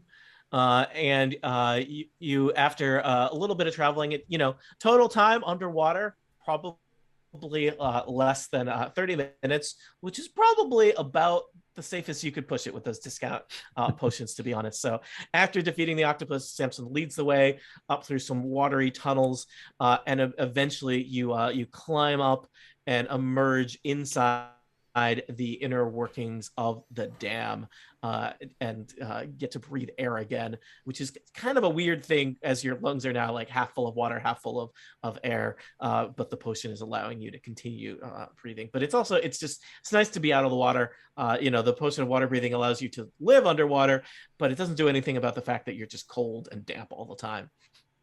So speaking of cold and damp, you are in basically the basement level of the dam. It's a big open area underneath here. And you can see far above you, there are all these kind of crisscrossing catwalks. There's huge giant gears cranking away. There's the sound of rushing water and buzzing machinery. And Samson, the place you need to get to is far above you. So you're going to need to navigate these catwalks, find your way through the inner workings of the dam to presumably to your friend Pascal, and also the place that you can change the access controls on the dam so that the water will flow to Whitesparrow once again. So we need to go up. Okay. Need to go up, and it is, aside from going into the water, there is not a lot more down than here.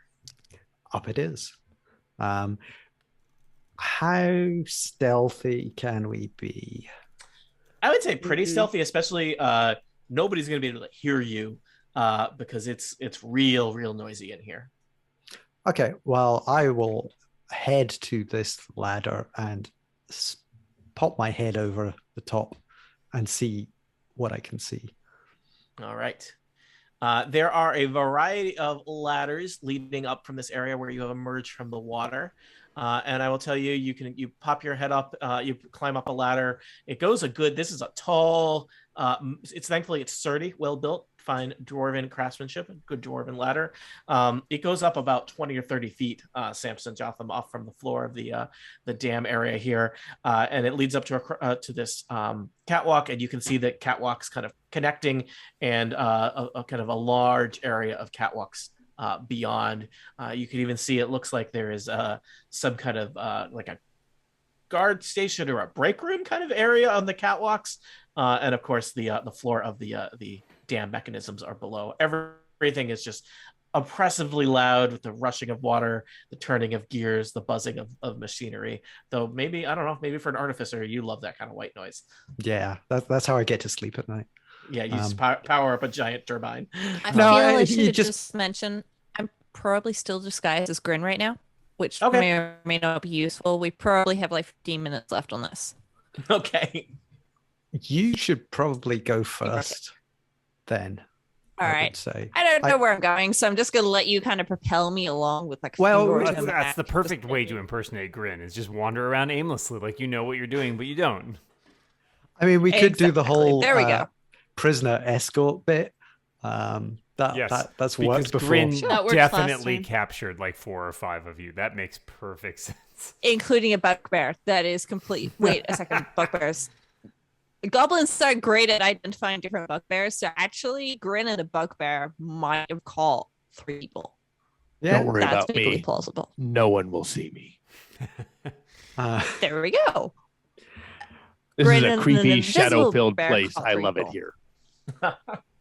So we're all in our element. There doesn't seem to be many people around as far as we can see. Yeah, I mean, there's a lot of kind of twists and turns to the catwalks. I've revealed a large area around you. You can see that at least some of the catwalks continue to the east. Yeah.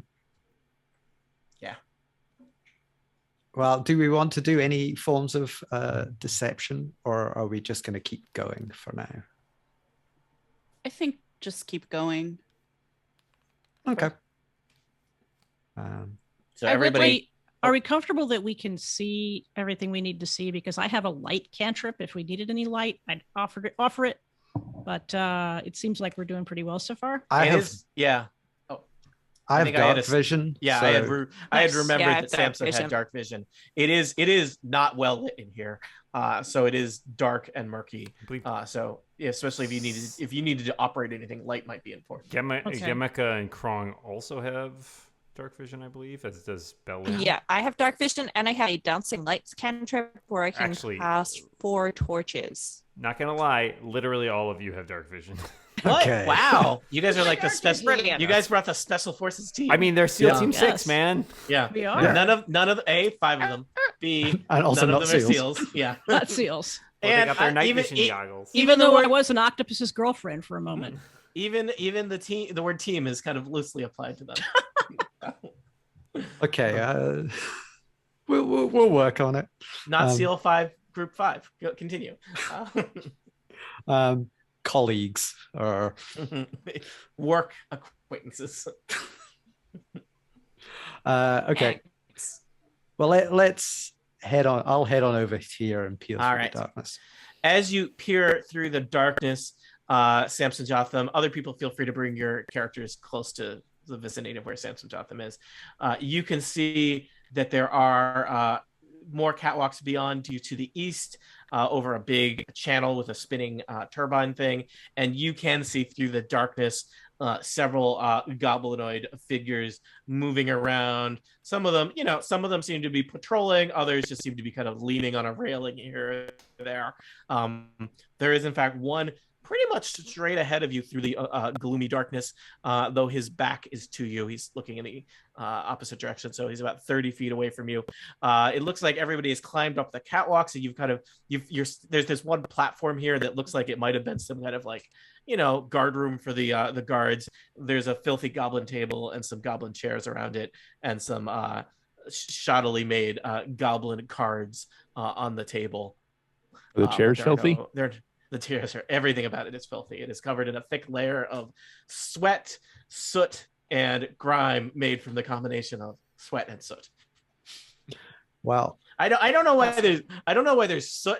This is a dam. It should be clean energy, but somehow the goblins have fouled it up. They're using coal to. Yeah. Well, okay. So I can see at least 6 people ahead of us. We could try charming one of them and convince them we're dam inspectors, but I suspect we've got a fight on our hands. And Gemeka is still disguised as Grin the Goblin, though. As Gemeka has pointed out, you probably have maybe, I'm going to even say at this point, you've been climbing around at catwalks, maybe 5 or 10 minutes of that. You want to do a play with the Yeah, I don't think we should rely on my disguise as Grin holding out. Let's just assume that it's disappearing mid-battle, and at best, it might cause momentary confusion.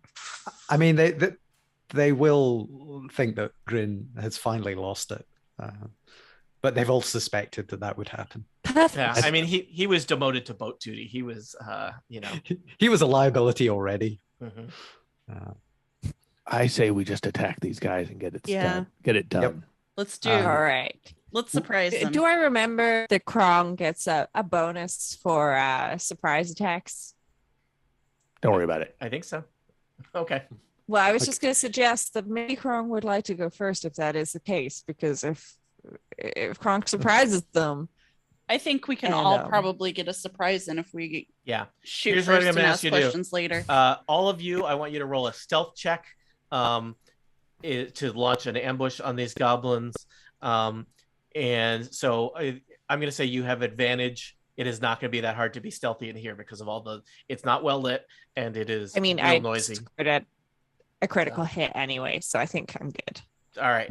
Everybody else, give me a stealth check. I rolled a 14. 16. 15. All right. Was that everybody? I think so. Except possibly Krong, who's going to roll something ridiculous. I rolled a 16. All right. You all rolled above a 10, which is what I was looking for. So I'm going to say you all get a surprise round. Why don't you roll initiative so we can go in that order. I'm just going to set up some other stuff here as you get ready to do that. Got a 14. 3. 6. 4. Okay. Who said 6? I did. Me, Krong. You, Krong. All right. It looks like Dan's putting on Me, Krong. Me, Krong. Yes. Yes, you, Krong. That's a D12, not a D20. My main goal here is to try and hit somebody such that they fall down into the machinery. I did. I put catwalks here. I knew what I was doing. What do you guys think this machinery is for? Some sort of hydroelectric dam? Weird. The first part of that word made sense. The second part was made up. All right. So in a surprise round, we've got all the creatures in order here, but if they are surprised, they do not get to go on the first turn. So I will tell you there are several goblins and at least one hobgoblin that you can see on the catwalks ahead of you.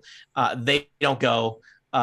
So it is going to be Bellin, Samson Jothem, Krong, Gemika, and then Caliph. And everybody this turn that is your friend, not your friends, is surprised, if that matters for any kind of mechanical things. So, Bellin, you are point first. Of order, Tony. A bugbear, not a hobgoblin. Oh, you're right. Sorry, getting my goblinoids mixed up. That's very different culture and grooming styles between bugbears and hobgoblins. Similar ears. So, Bellin, you are first. Okay. My short little legs can't quite get all the way up to that goblin, hobgoblin, bugbear, whatever this is. That's a goblin. Green guys are goblins. This bad person. There's a bugbear way over here. In fact, I'll reveal a little bit more of the map. Okay, so I'm going to run into the catwalk, but I am going to use my crossbow on this one immediately in front of me. 12. Dan, remind us what the armor class or if a 12 hits a goblin. 12 does not hit a goblin. All right. I guess the bolt hits some kind of metal thing next to the goblin. The goblin hears it and whirls around. He's not quite sure where you are in the darkness. He may have just done a full 360 whirl. Well, goblins also have dark vision, Tony, so if they can see him... The goblin looks at you with his beady eyes, full of fear and regret. I'm just going to squint intimidatingly at him and make way for the next person to go. All right, Samson Jothem, you're next. I am going to walk straight up to him, put my hand on his throat, and then extend the arm blade and see what happens. Why did he let you get that close? Yeah. He was quite surprised. I came out of the gloom. Yeah, it's while he was turning around. Yeah, goblin gets walked up. Yeah, that goblin gets a chance to say what before his throat is punctured by a blade. Well, roll an attack. Yeah, we'll see. That sounded real cool. He might still roll like a 3. It was a 15. 15 will hit a goblin in the throat, apparently. Okay. How much damage does that do? That is 1d8 plus 3. I rolled an 8, so that is... I don't know. Do we trust the guy who makes the dice app rolling dice on the dice app? I'm rolling physical dice with pandas in them. Oh. I mean, that guy who loves pandas to roll dice with pandas in them. Like the pandas like me. Mm-hmm. And you like the pandas. Yeah. Well, we never got to learn much about that goblin's rich backstory. As they are immediately I provided a variety of names that we may never learn from these goblins.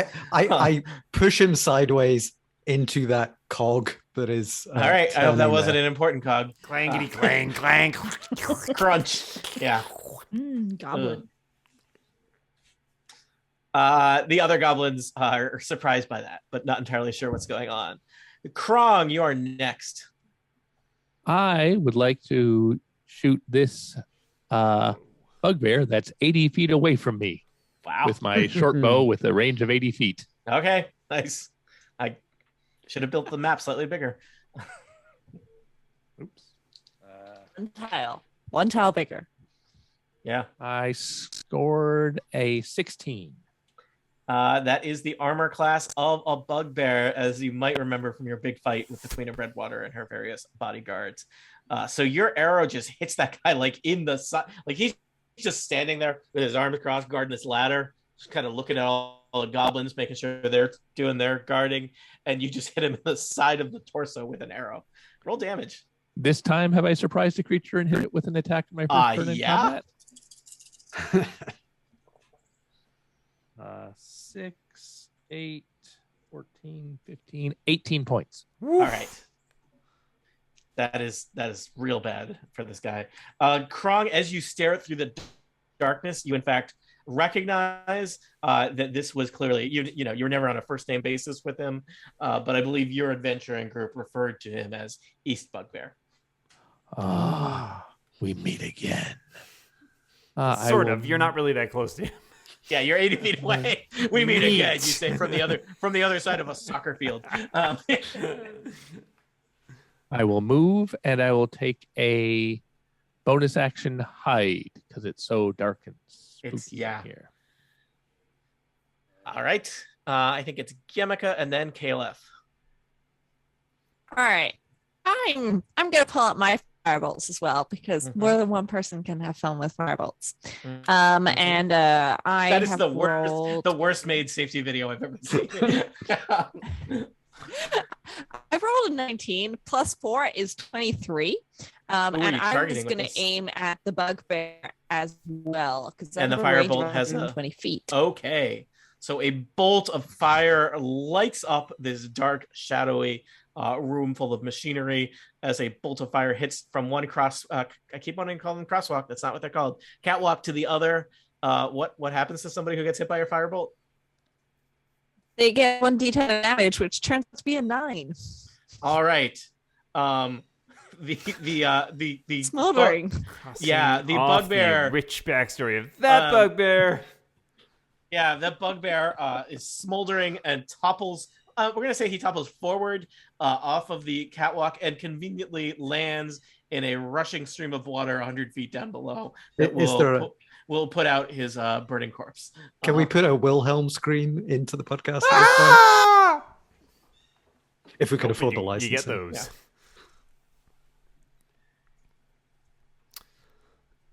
Yeah. All right. Wow. This is a killer surprise round for you all. Caliph, I think you are at the bottom of the order.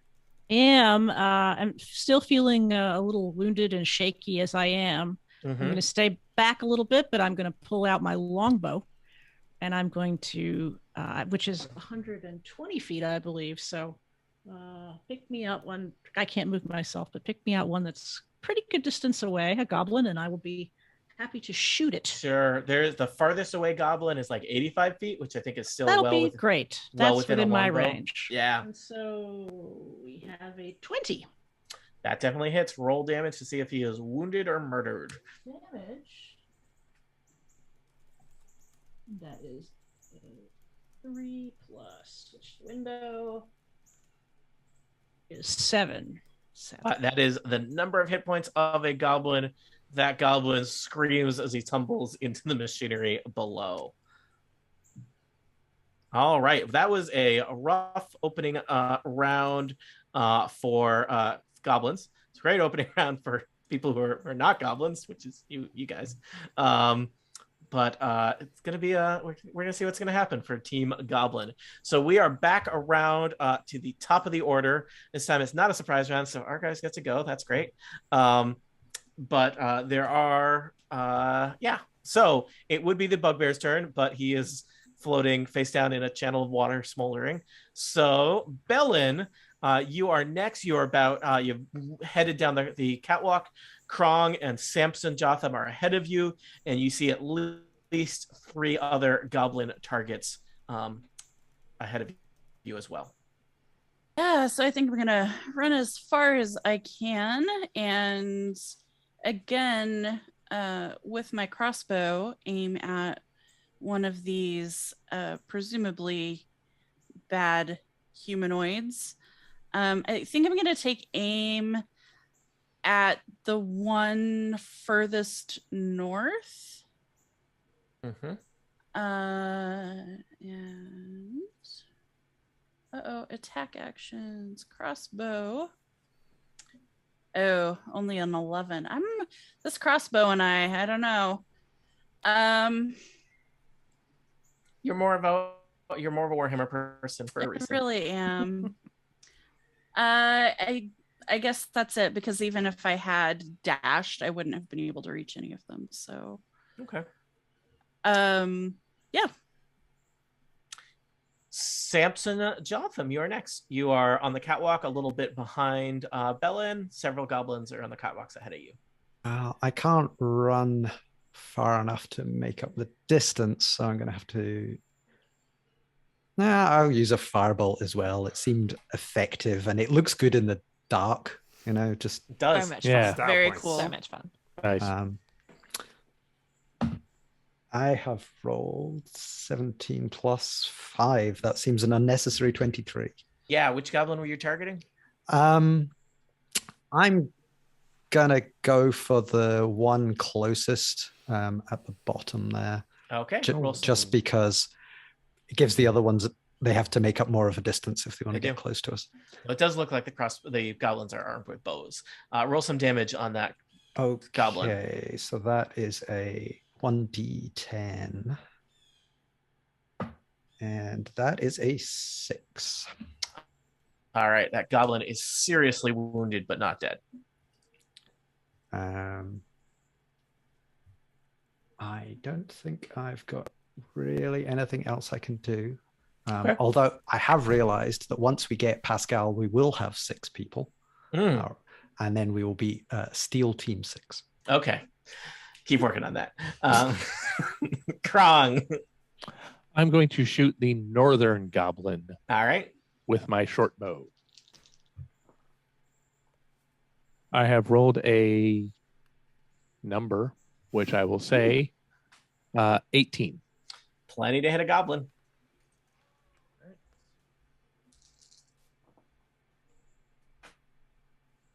16 points. Oh, gosh. Another goblin tumbles off the catwalk, bounces off several giant gears and into some kind of machinery that seems designed to mulch goblins. This is not looking good for goblins. I would once more like to hide. Okay. You easily disappear into the many shadows in this horrible machine room. The end. Gamaka, there are 2 goblins that you see. One of them is badly wounded. One of them is just angry. Just mad at the world. All right. Well, let's see if we can take being mad at the world up a level. I'm going to use my firebolt. I have scored a natural 20. Plus 4 is 24 to hit. I believe that's going to take it out. And apparently that gives me 2d10 of damage, which is a 5 and a 7. Yeah, I mean, you get to roll those so you feel good, but it's unnecessary. Sorry, which goblin were you burning alive? I was going for the unharmed goblin. Okay, so that goblin is immolated. Heretofore, previously unharmed goblin. Yeah. Not mad now. I mean, I think he's probably still mad. He's just possibly also dead. All right. He screams in pain as he slumps and kind of melts into the catwalk. The goblins have been dealt a horrible blow. You've murdered, I don't know, a lot of goblins in the last couple minutes, or in fight terms, seconds. Yeah, 6 seconds. The one goblin left starts screaming in goblin. I think Gamika, you speak goblin, so you know that he's yelling, "Danger! Danger! Intruders! Intruders!" And there's the echoing sound of other goblins from the catwalks above, kind of rallying. And you hear the horrible, well, I don't know if you can hear it, but the scampering of goblin claws on little metal catwalks. And you see several goblins kind of sliding down the ladders to the level that you all are on. These goblins look ready to party. Party is a code word for murder. Dan, I think there are now 5 goblins here. Do you want to roll some attacks for these goblins? Yeah, they're going to take a variety of bow shots at our heroes, since most of them are not going to close. And also, they feel like maybe they have a better chance of shooting them from afar. So I'm going to say they're... Yeah, pretty much. I'm going to say they are close enough. Let's see. Even these guys are... Oops. Wrong tool. I think these guys far enough away. Yeah, even though they're 80 feet, I mean, so they basically got short bows, and so they can fire, I would say, 1 at each of our heroes there. Okay. Seems equitable. Yeah, makes it easy to decide. Let's just go. Krong is hidden, so I think he may be hard to hit. That's a good point. So if they don't see Krong, maybe who's in front? Bellin? Bellin may get 2. The damaged guy knows that there's something near me because he was there. Why does he roll with disadvantage on Krong's general area? Okay, so let's just go. Don't shoot him in the general area. Left to right. Oh no. Gameka, that's an 11. I don't think that hits you. I have 12, so miss. Oh, all right. So that misses you. Whistles past my ear. Caleb, a 21, which I think will hit you. So you will take... Sorry, I was 15, so yes, yep, I'm hit. So that's 5 piercing damage for you. Krong with disadvantage...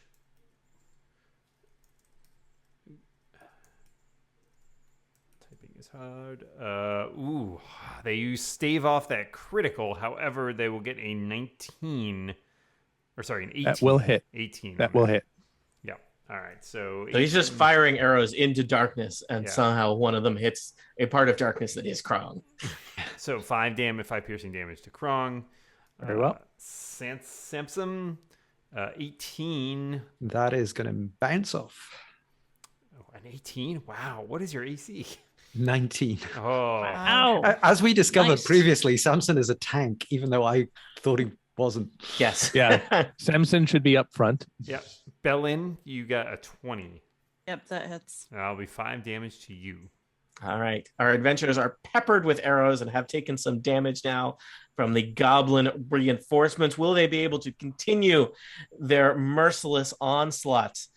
Sure sounds like I'm setting up for the end of the episode, but I'm not, because it's Caleb's turn. Well, wounded as I am, I feel like maybe I've got firebolts too, and everybody's used their firebolts but me, so I think I'm going to try that and go for a goblin. You got 5 goblins, 1 badly injured, 4 fresh. Let's get Mr. Badly injured goblin because I'm mad and I need a kill. So yeah, okay. Is that a cantrip or a full spell? Oh, it's a cantrip. Okay. Could you leave him for me? I'm better up close. Yeah. And I can't run very far. So that's fine because a firebolt is a long range weapon. So I'm happy to shoot an unarmed one or an unhurt one, I should say. We would shoot them if they were unarmed too. I mean, let's be honest. Well, right. I don't care whether they're armed. I'm unhurt. Yes. So they're all armed people. They came to fight. That's 22. All right, that is unnecessary. I'm mad. Yeah, Shelly, roll damage and then tell me which goblin you just murdered. You have 4 faraway goblins, or I'll pick for you if you want. Pick for me if you would, and I'm now going to roll my damage, which is 5. All right, 5. You badly wound. You ignite. I'm just gonna pick kind of the furthest away goblin. It feels like that's that sounds the good. service that you provide is that you badly injure farthest away goblins. So that goblin is badly wounded. Okay, so at the end of the round, there are still 5 goblins left on these catwalks defending the interior of the dam. Bellin, you are at the top of the order here in initiative order. Just to remind you, you're standing on some catwalks. There are a variety of goblins nearby taking shots at all of you with bows. There is one pretty badly wounded goblin, I would say a short jaunt down the crosswalk from you, who may be a person that you're going to interact with very soon. Yeah, in fact, that goblin is exactly the right number of feet away from me, because if he were any further, I would not be able to hit him with a melee attack. I'm going to whack at him with my Morning Star. Overconfident, whiffed him with an 11. I'm going to also pull out my Warhammer because I have 2-weapon fighting. And with my left hand, I am going to crit. So, Bellin, could you tell us a little bit about what that looks like? Because I imagine that was pretty cinematic as you used 2 different giant blunt weapons to, take out this goblin. Yeah, so, I right hand dominant, pull out that Morning Star. I think from running, I'm just a little bit off balance, and I've been using the crossbow. We were just in the water, like everything's a little weird. So I hit, right over his head with the Morning Star. Am I roboting? I'm hearing some artifacts. No. Okay. You sound good. Okay. And then, noticing, I have my balance now. I know what I'm doing. So I pull out the Warhammer in my left hand and just go back in a swing back, correcting just precisely dead on accurate, and do a little bit of face damage. All right. That goblin was preparing some unkind words for you based on not getting hit, and was just thinking everything is going great when it got a face full of weapon and just crumbles. You knock him back several squares where he lies dying. Yep. All right. Okay. I'm feeling pretty good. I'm ready to run and hit someone else on my next turn. Everyone feels great after a murder. Yep. Don't use this podcast against us. Next up in the order, it is Samson Jothem. I am back. Okay. I think, the firebolt is a classic for a reason. I will firebolt the top right person and see what happens. That is a 17. All right, that hits a goblin. Roll damage to see if are you going for the one that's already wounded or the fresh goblin? The fresh one. All right. I have rolled a 6. All right, another extremely badly wounded goblin is scorched as a firebolt cuts across the dark factory-style landscape of the dam interior, illuminating all kinds of weird grinding gears and mechanisms. These two goblins in the north corner of the catwalks are badly wounded, but seem determined to keep you from breaking into their dam. I don't know. They're on guard duty. They're guarding. They are displeased with your presence. Monty Ashley, I believe Krong is next. You got 4 goblins, 2 that are unscathed, 2 badly wounded. I'm going to go for the southern unscathed goblin. All right. I had that at dinner the other night. It was only okay. Rolled a 14 to hit. The goblin's armor class is a little bit higher than that. The goblins are unaware that you attacked them because you're so stealthy. Oh. Then I am done. All right. Rosemary, are you able to join us? Yes. Okay. Rosemary, Gemika is next. There are still many goblin targets to pick from. I'm going to pick the northern... no, I'll go with one actually, and I'm going to attack a firebolt again, and I get +4 on my hit.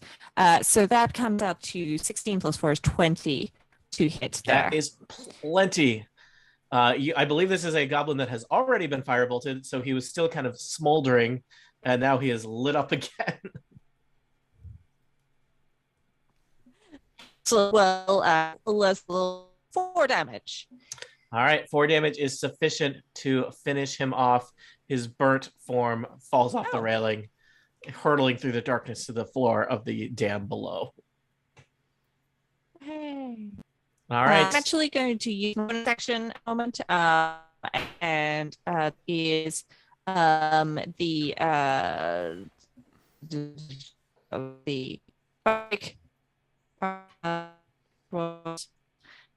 bardic inspiration, and I will cast that on Caliph.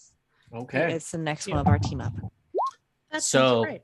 Caliph, you have bardic inspiration. If you make an attack and it's like, so you know that the armor class of a goblin is 15. If you are close to a 15 but not a 15, you can, I forget what level bardic inspiration. Probably You've D6. got Gemika, but D6, so you can add a D6 to it. All right. If you're close, and you get to decide if that's worth doing or not on the attack, basically. I mean, why wouldn't it be? Is there a disadvantage? Well, I mean, I guess if you got a 5, you knew that a D6 isn't going to get you a 15. I see. So Okay. yeah, so you get to decide. Right.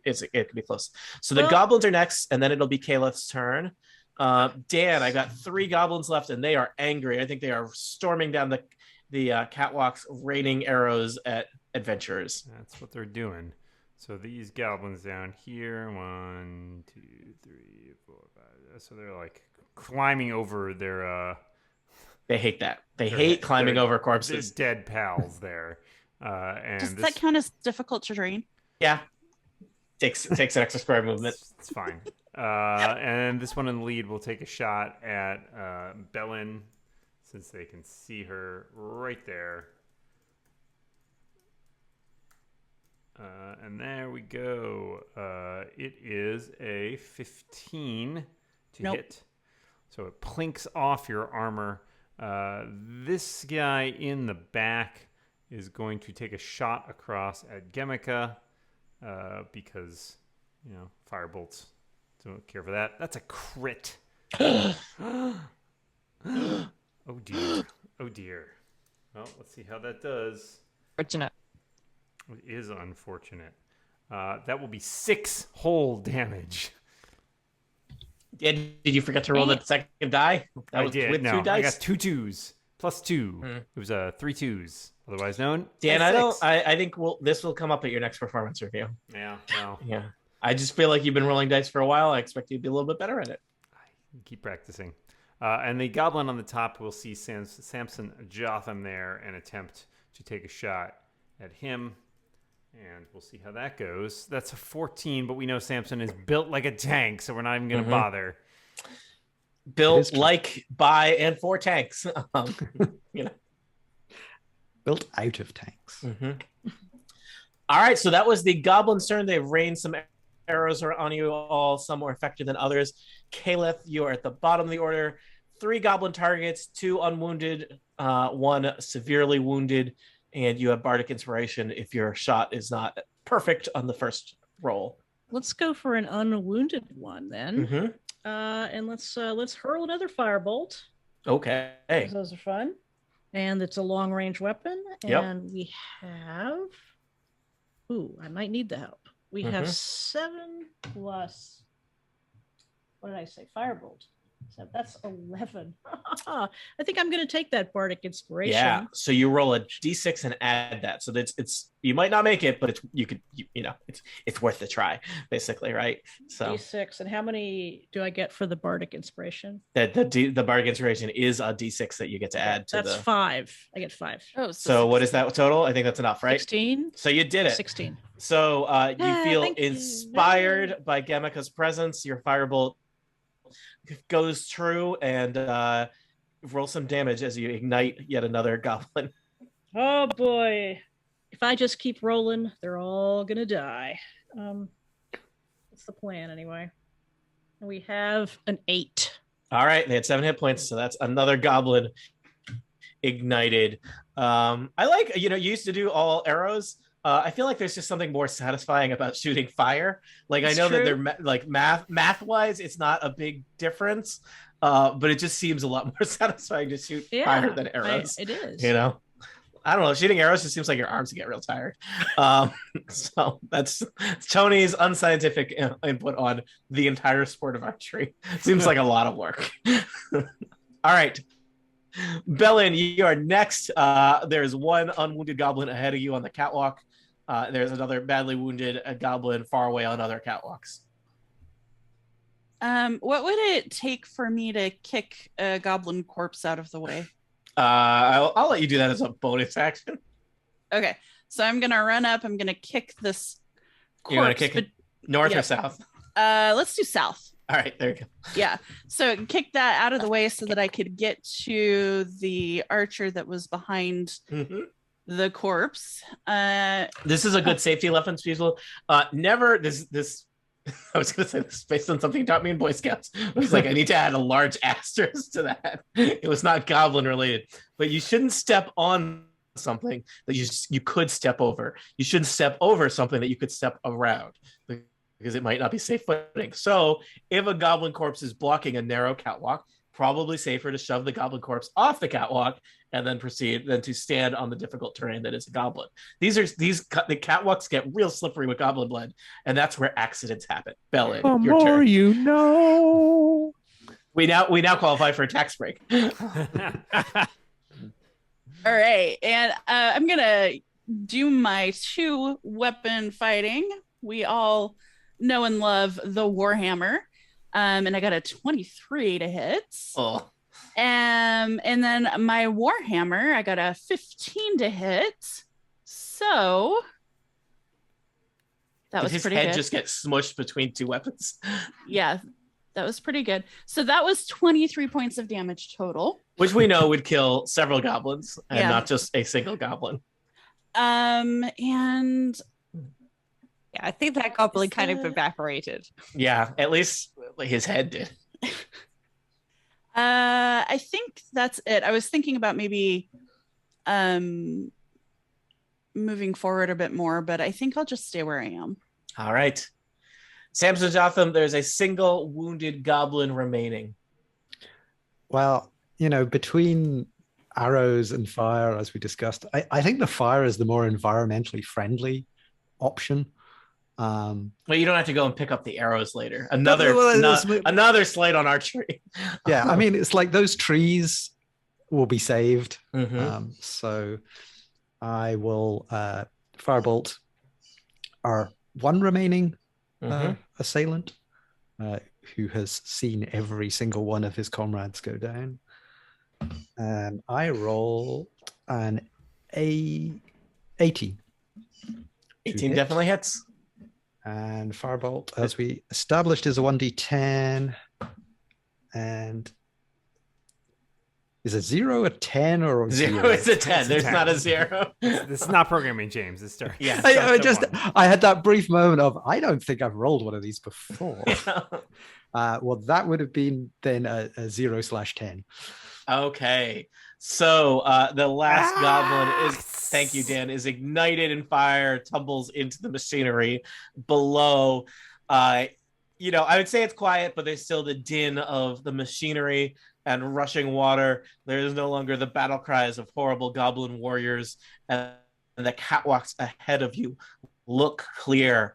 And so you move forward, cautious in case goblins or hobgoblins, not hobgoblins, but goblins or bugbears were to burst out of any dark opening in the various catwalks. But you push on into the dam. Samson and Jothem, you know that Pascal and the control mechanisms that you were forced to work on are still a ways ahead of you. You're climbing up through many ladders, many catwalks that crisscross back and forth above the dam. But finally, you make your way to the other uppermost levels, as represented by the bottom corner of my map. And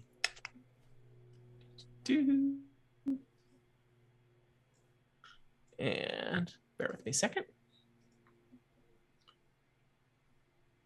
And there is a control panel here. Okay. Burn it. No. So feel free to move your tokens in the direction of the bottom middle-ish of the map. Let me describe this from my notes. So at the top of the ladders, there is one large catwalk, a little bit wider and sturdier than the others that you have crossed. The main control panel for the dam mechanisms are here. Samson Jothem, it looks different than the last time you saw it. Next to the complex control panels and pounding pistons is somewhat of a kind of a makeshift throne assembled out of scrap metal. And seated on that throne is Grumella, the self-styled Queen of Redwater, staring at you with somewhat vacant eyes. Let me just put her on the map. I may or may not have just adjusted my positioning slightly. It's all good. Theater of the mind. The map is just a framing device. Is she okay? Do you want to roll something? Yeah. And can I help with check? A medicine check? You might learn different things different ways. I'll roll a medicine check. All right. With my +0, that's a 12. 12. I would say with your medicine check, Bellin, you think that the queen does not look well. I mean, you saw her in battle, and it was probably about five days ago, but she looks kind of weird, kind of pale and emaciated, and she's just sitting in that throne. She is kind of staring vacantly ahead. She seems perhaps oblivious to your presence here on the catwalk. She does not look well, and even it looks like there might be like some things attaching her to the throne. Can I do an Arcana check? Yeah. And can I help with that? I have +3 on that, so I feel like I should help.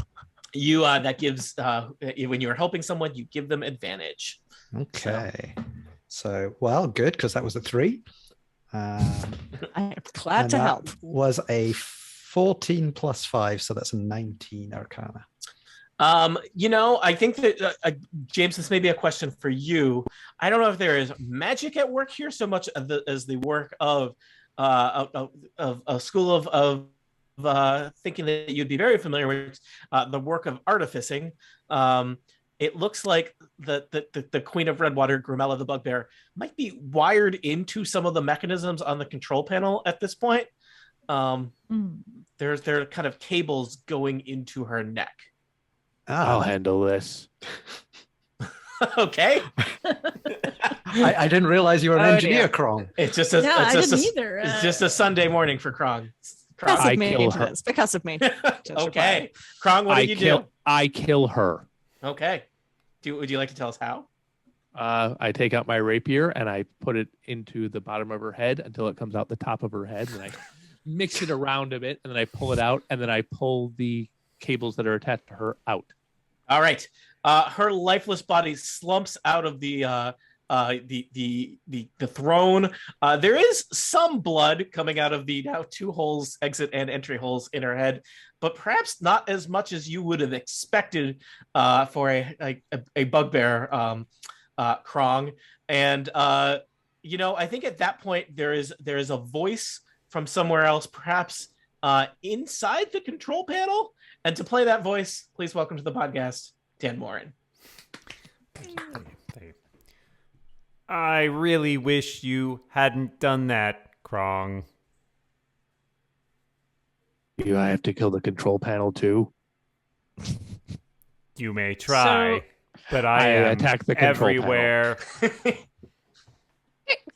Can I just have a look at the control panel and see what can I see? I guess, what can but see?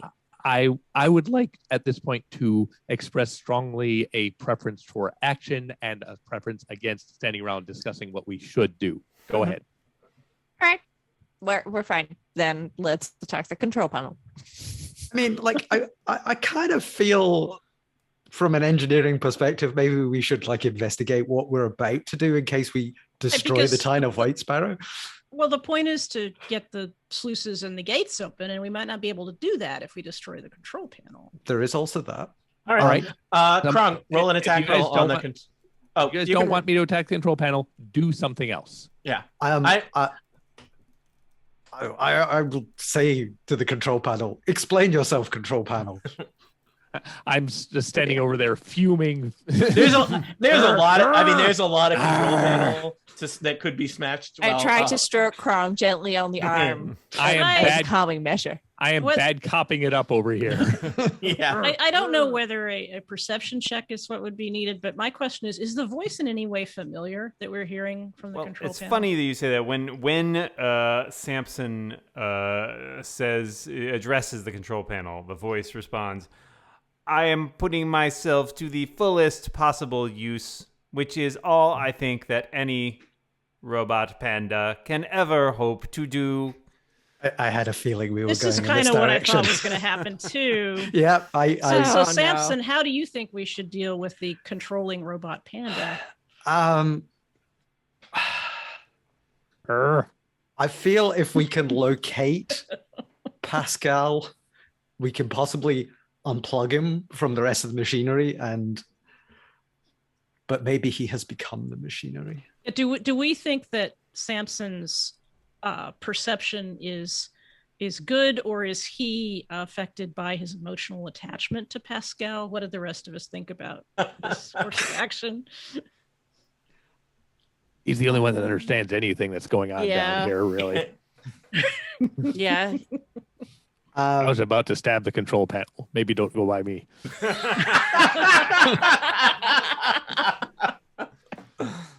Maybe. Okay. Is there any sort of obvious power or off switch type inputs into this control panel? No.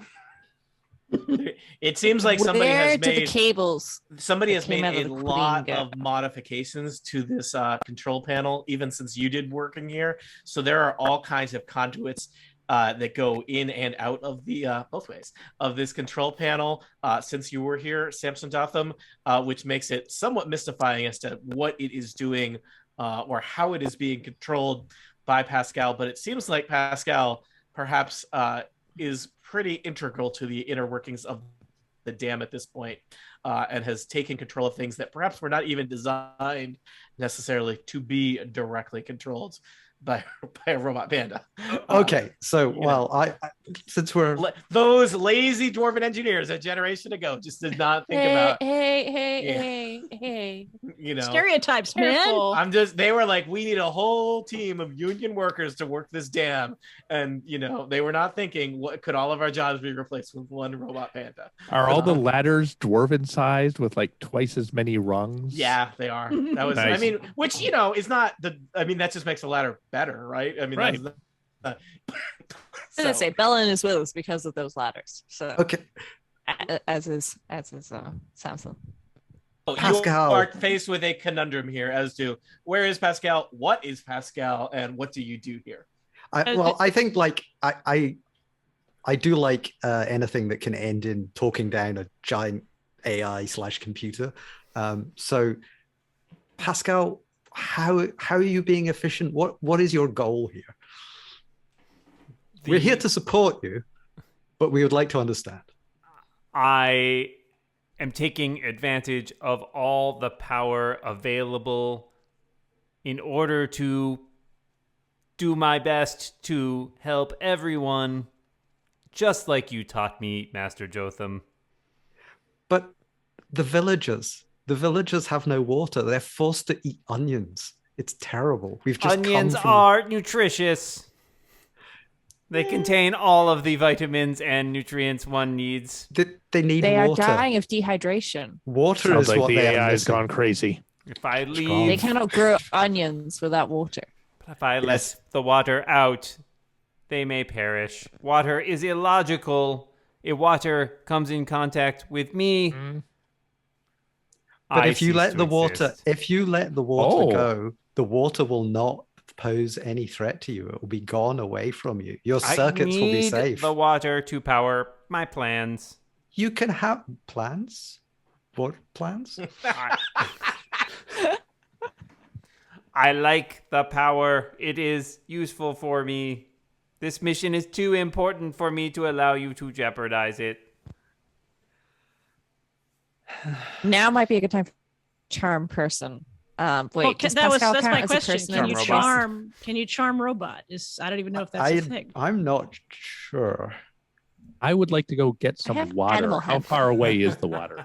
I would say that the water is way, way below you, but you have a water skin in your adventurer's kit full of water. Otherwise, you'd be real thirsty. Right. I will stop threatening it with my rapier and start threatening it with my water skin. Because I heard if I get touched with water, I cease to exist. And Tony, what would be the ruling on charm person's effectiveness on a robot? So I will tell you that it is. Why don't you make an Arcana check, and I'll tell you whether you know or not. All right. And I have animal handling if that is going to aid us in any way. Do you have robot animal handling though? Yes. Was a robot yes, it is after all. Oh, okay. Well then fine. All right, I have +3 on Arcana, so let's do that. Which is nice. Okay. Wait, it might help if I clear the old dice. So sorry. Because I'd had 35 and that didn't seem right. Yeah, that'd be real good. I mean, that would be a really good roll. Extremely good roll. Okay, so 6 + 3 is 9.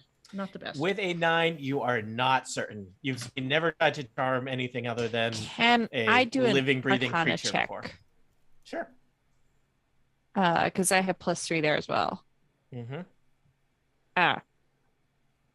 Great. I scored 12. It's not much better. Yeah, you're real not. I think a lot of you are operating out of your element vis-a-vis talking to a robot wired into a dwarven dam. See, I feel like do you think Samson charm person will work on Pascal? You know Pascal very well. You're well versed in Arcana. Cast it. Find out. Can't hurt. Yeah, I would say. And I would like to assist you with that if I'm allowed to. So tell me how that works, Tony. Let me remind myself how charm works. I think. See, now he has to decide. I have some bad news. Pascal is immune to charm. Oh, you could have told them that like minutes. I only just read it because I looked it up. Hang on, I have to get out the booklet that came with the robots. How is Pascal with charisma? I mean, I think Pascal's got a pretty high charisma. But, things because I have may have changed here. It's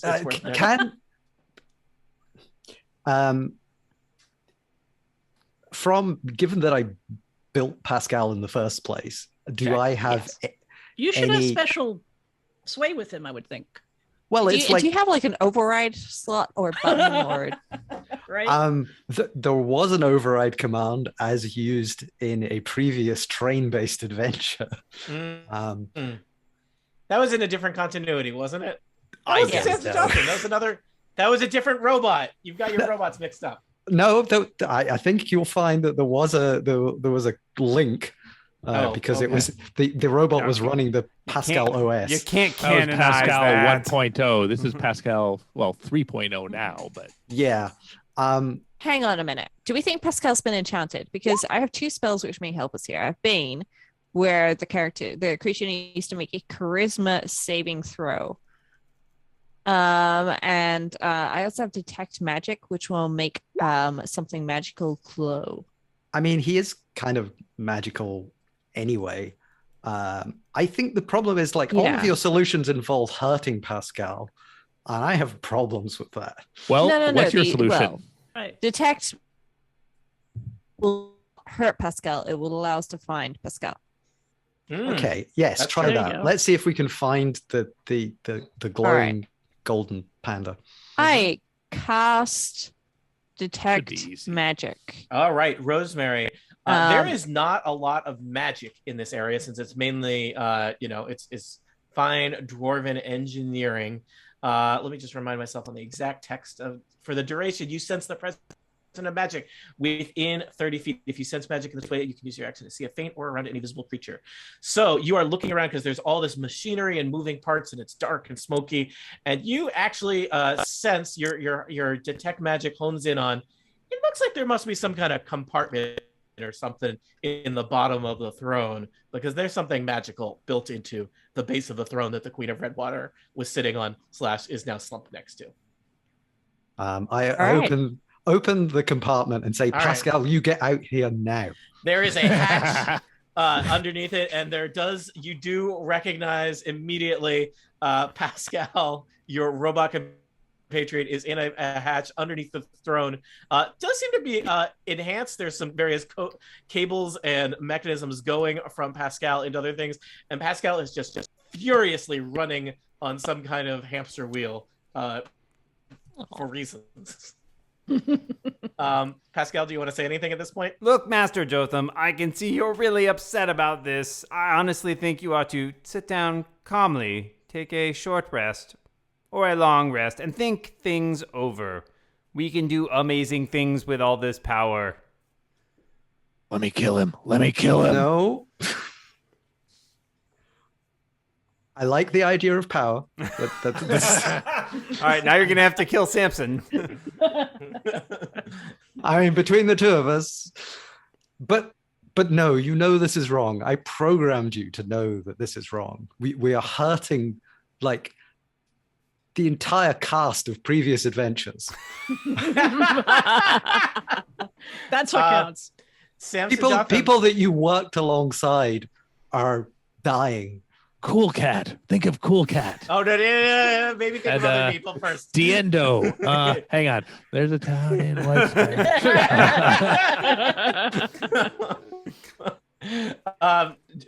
Samson Jothem, I think I'd like to make you to make a persuasion check. I would like you to make it with advantage, both based on your compelling argument and your long history of life partnership with Pascal. Was that with advantage? Yeah, I was going to help with that if there was no advantage involved. Mm-hmm. Unless I can advantage the advantage. I have rolled it. Can only be advantage. 13 plus whatever, which is 13 minus 1. That's 12. That's not great. 19 minus 1, 18.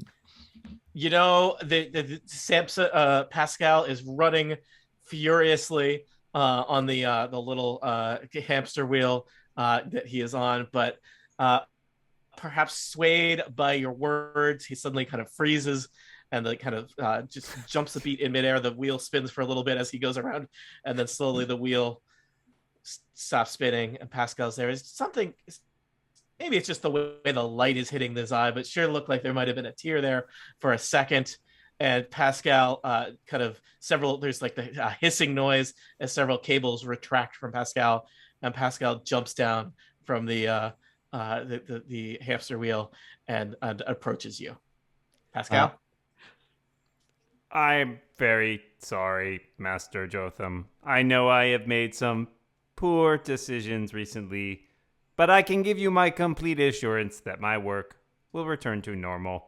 I still have the greatest enthusiasm and confidence in this mission, and I want to help you. All is forgiven. There was no harm done. Some people had to eat onions for a while. It was fine. Some goblins died. Also, many goblins and bugbears died. I mean, they illegally held this dam in the first place. Badly hurt 4 days ago. No one remembers that. But Pascal has been, I still have hickeys on my neck from the octopus. So let's just agree. I don't think we can blame Pascal for the octopus. I mean, I can. I asked Pascal if he could disengage the dam systems gently to allow water to flow back normally to Whitesparrow. Pascal? I can accomplish this. It will be simple with all of this power. And so you hear the sound of kind of mechanisms in the dam turning and opening, and the rushing sound as water lets out on the other side of the dam, cascading down to feed the streams and rivers that flows through the valley of Whitesparrow. Once again, at a controlled, safe, and regulated rate, such that the farms will be restored. The onion soup will flow through the tavern of the Evershady Tavern again, and life has been restored to the valley. A task that can only be accomplished by adventurers such as you. The only thing you have left to do is somehow leave this dam. There are many goblins and bugbears somewhere above you. Is there a plan to get out that doesn't involve swimming up through an octopus den without a potion of water breathing? Can we get to the outside top bit of the dam? Oh yeah, there's lots of hatches that go out to the outside. Okay. Follow me, everyone. I've got a plan. All right. Oh dear. Samson This leads is where we came in. Yeah. Samson leads you back down several catwalks to like a mid-level catwalk. You know, it's a nice up-and-coming catwalk. And there are a bunch of hatches that look out on their like utility hatches for doing work on the outside of the dam. Samson, you turn a giant crank and a circular hatch kind of swings open. You have a glorious view of the valley with Whitesparrow there. You can almost make out the hand in the distance. There's water kind of cascading down to either side of the hatch. It does look like it is, I don't know, 400, 500 feet to the water and floor of the valley below, but that's where plans come in. Samson? Okay. Pascal, it's time to deploy the balloon. Pascal? Ooh. Acknowledged. Balloon deploying. Pascal opens up and a giant, seemingly somewhat confusing because Pascal was already a panda, but a panda-shaped balloon starts to unfold. There's the sound of a spark and a big torch from Pascal as Pascal ignites a flame, heating up the air inside the balloon. And there is now and some kind of basket apparatus unfolds from his feet.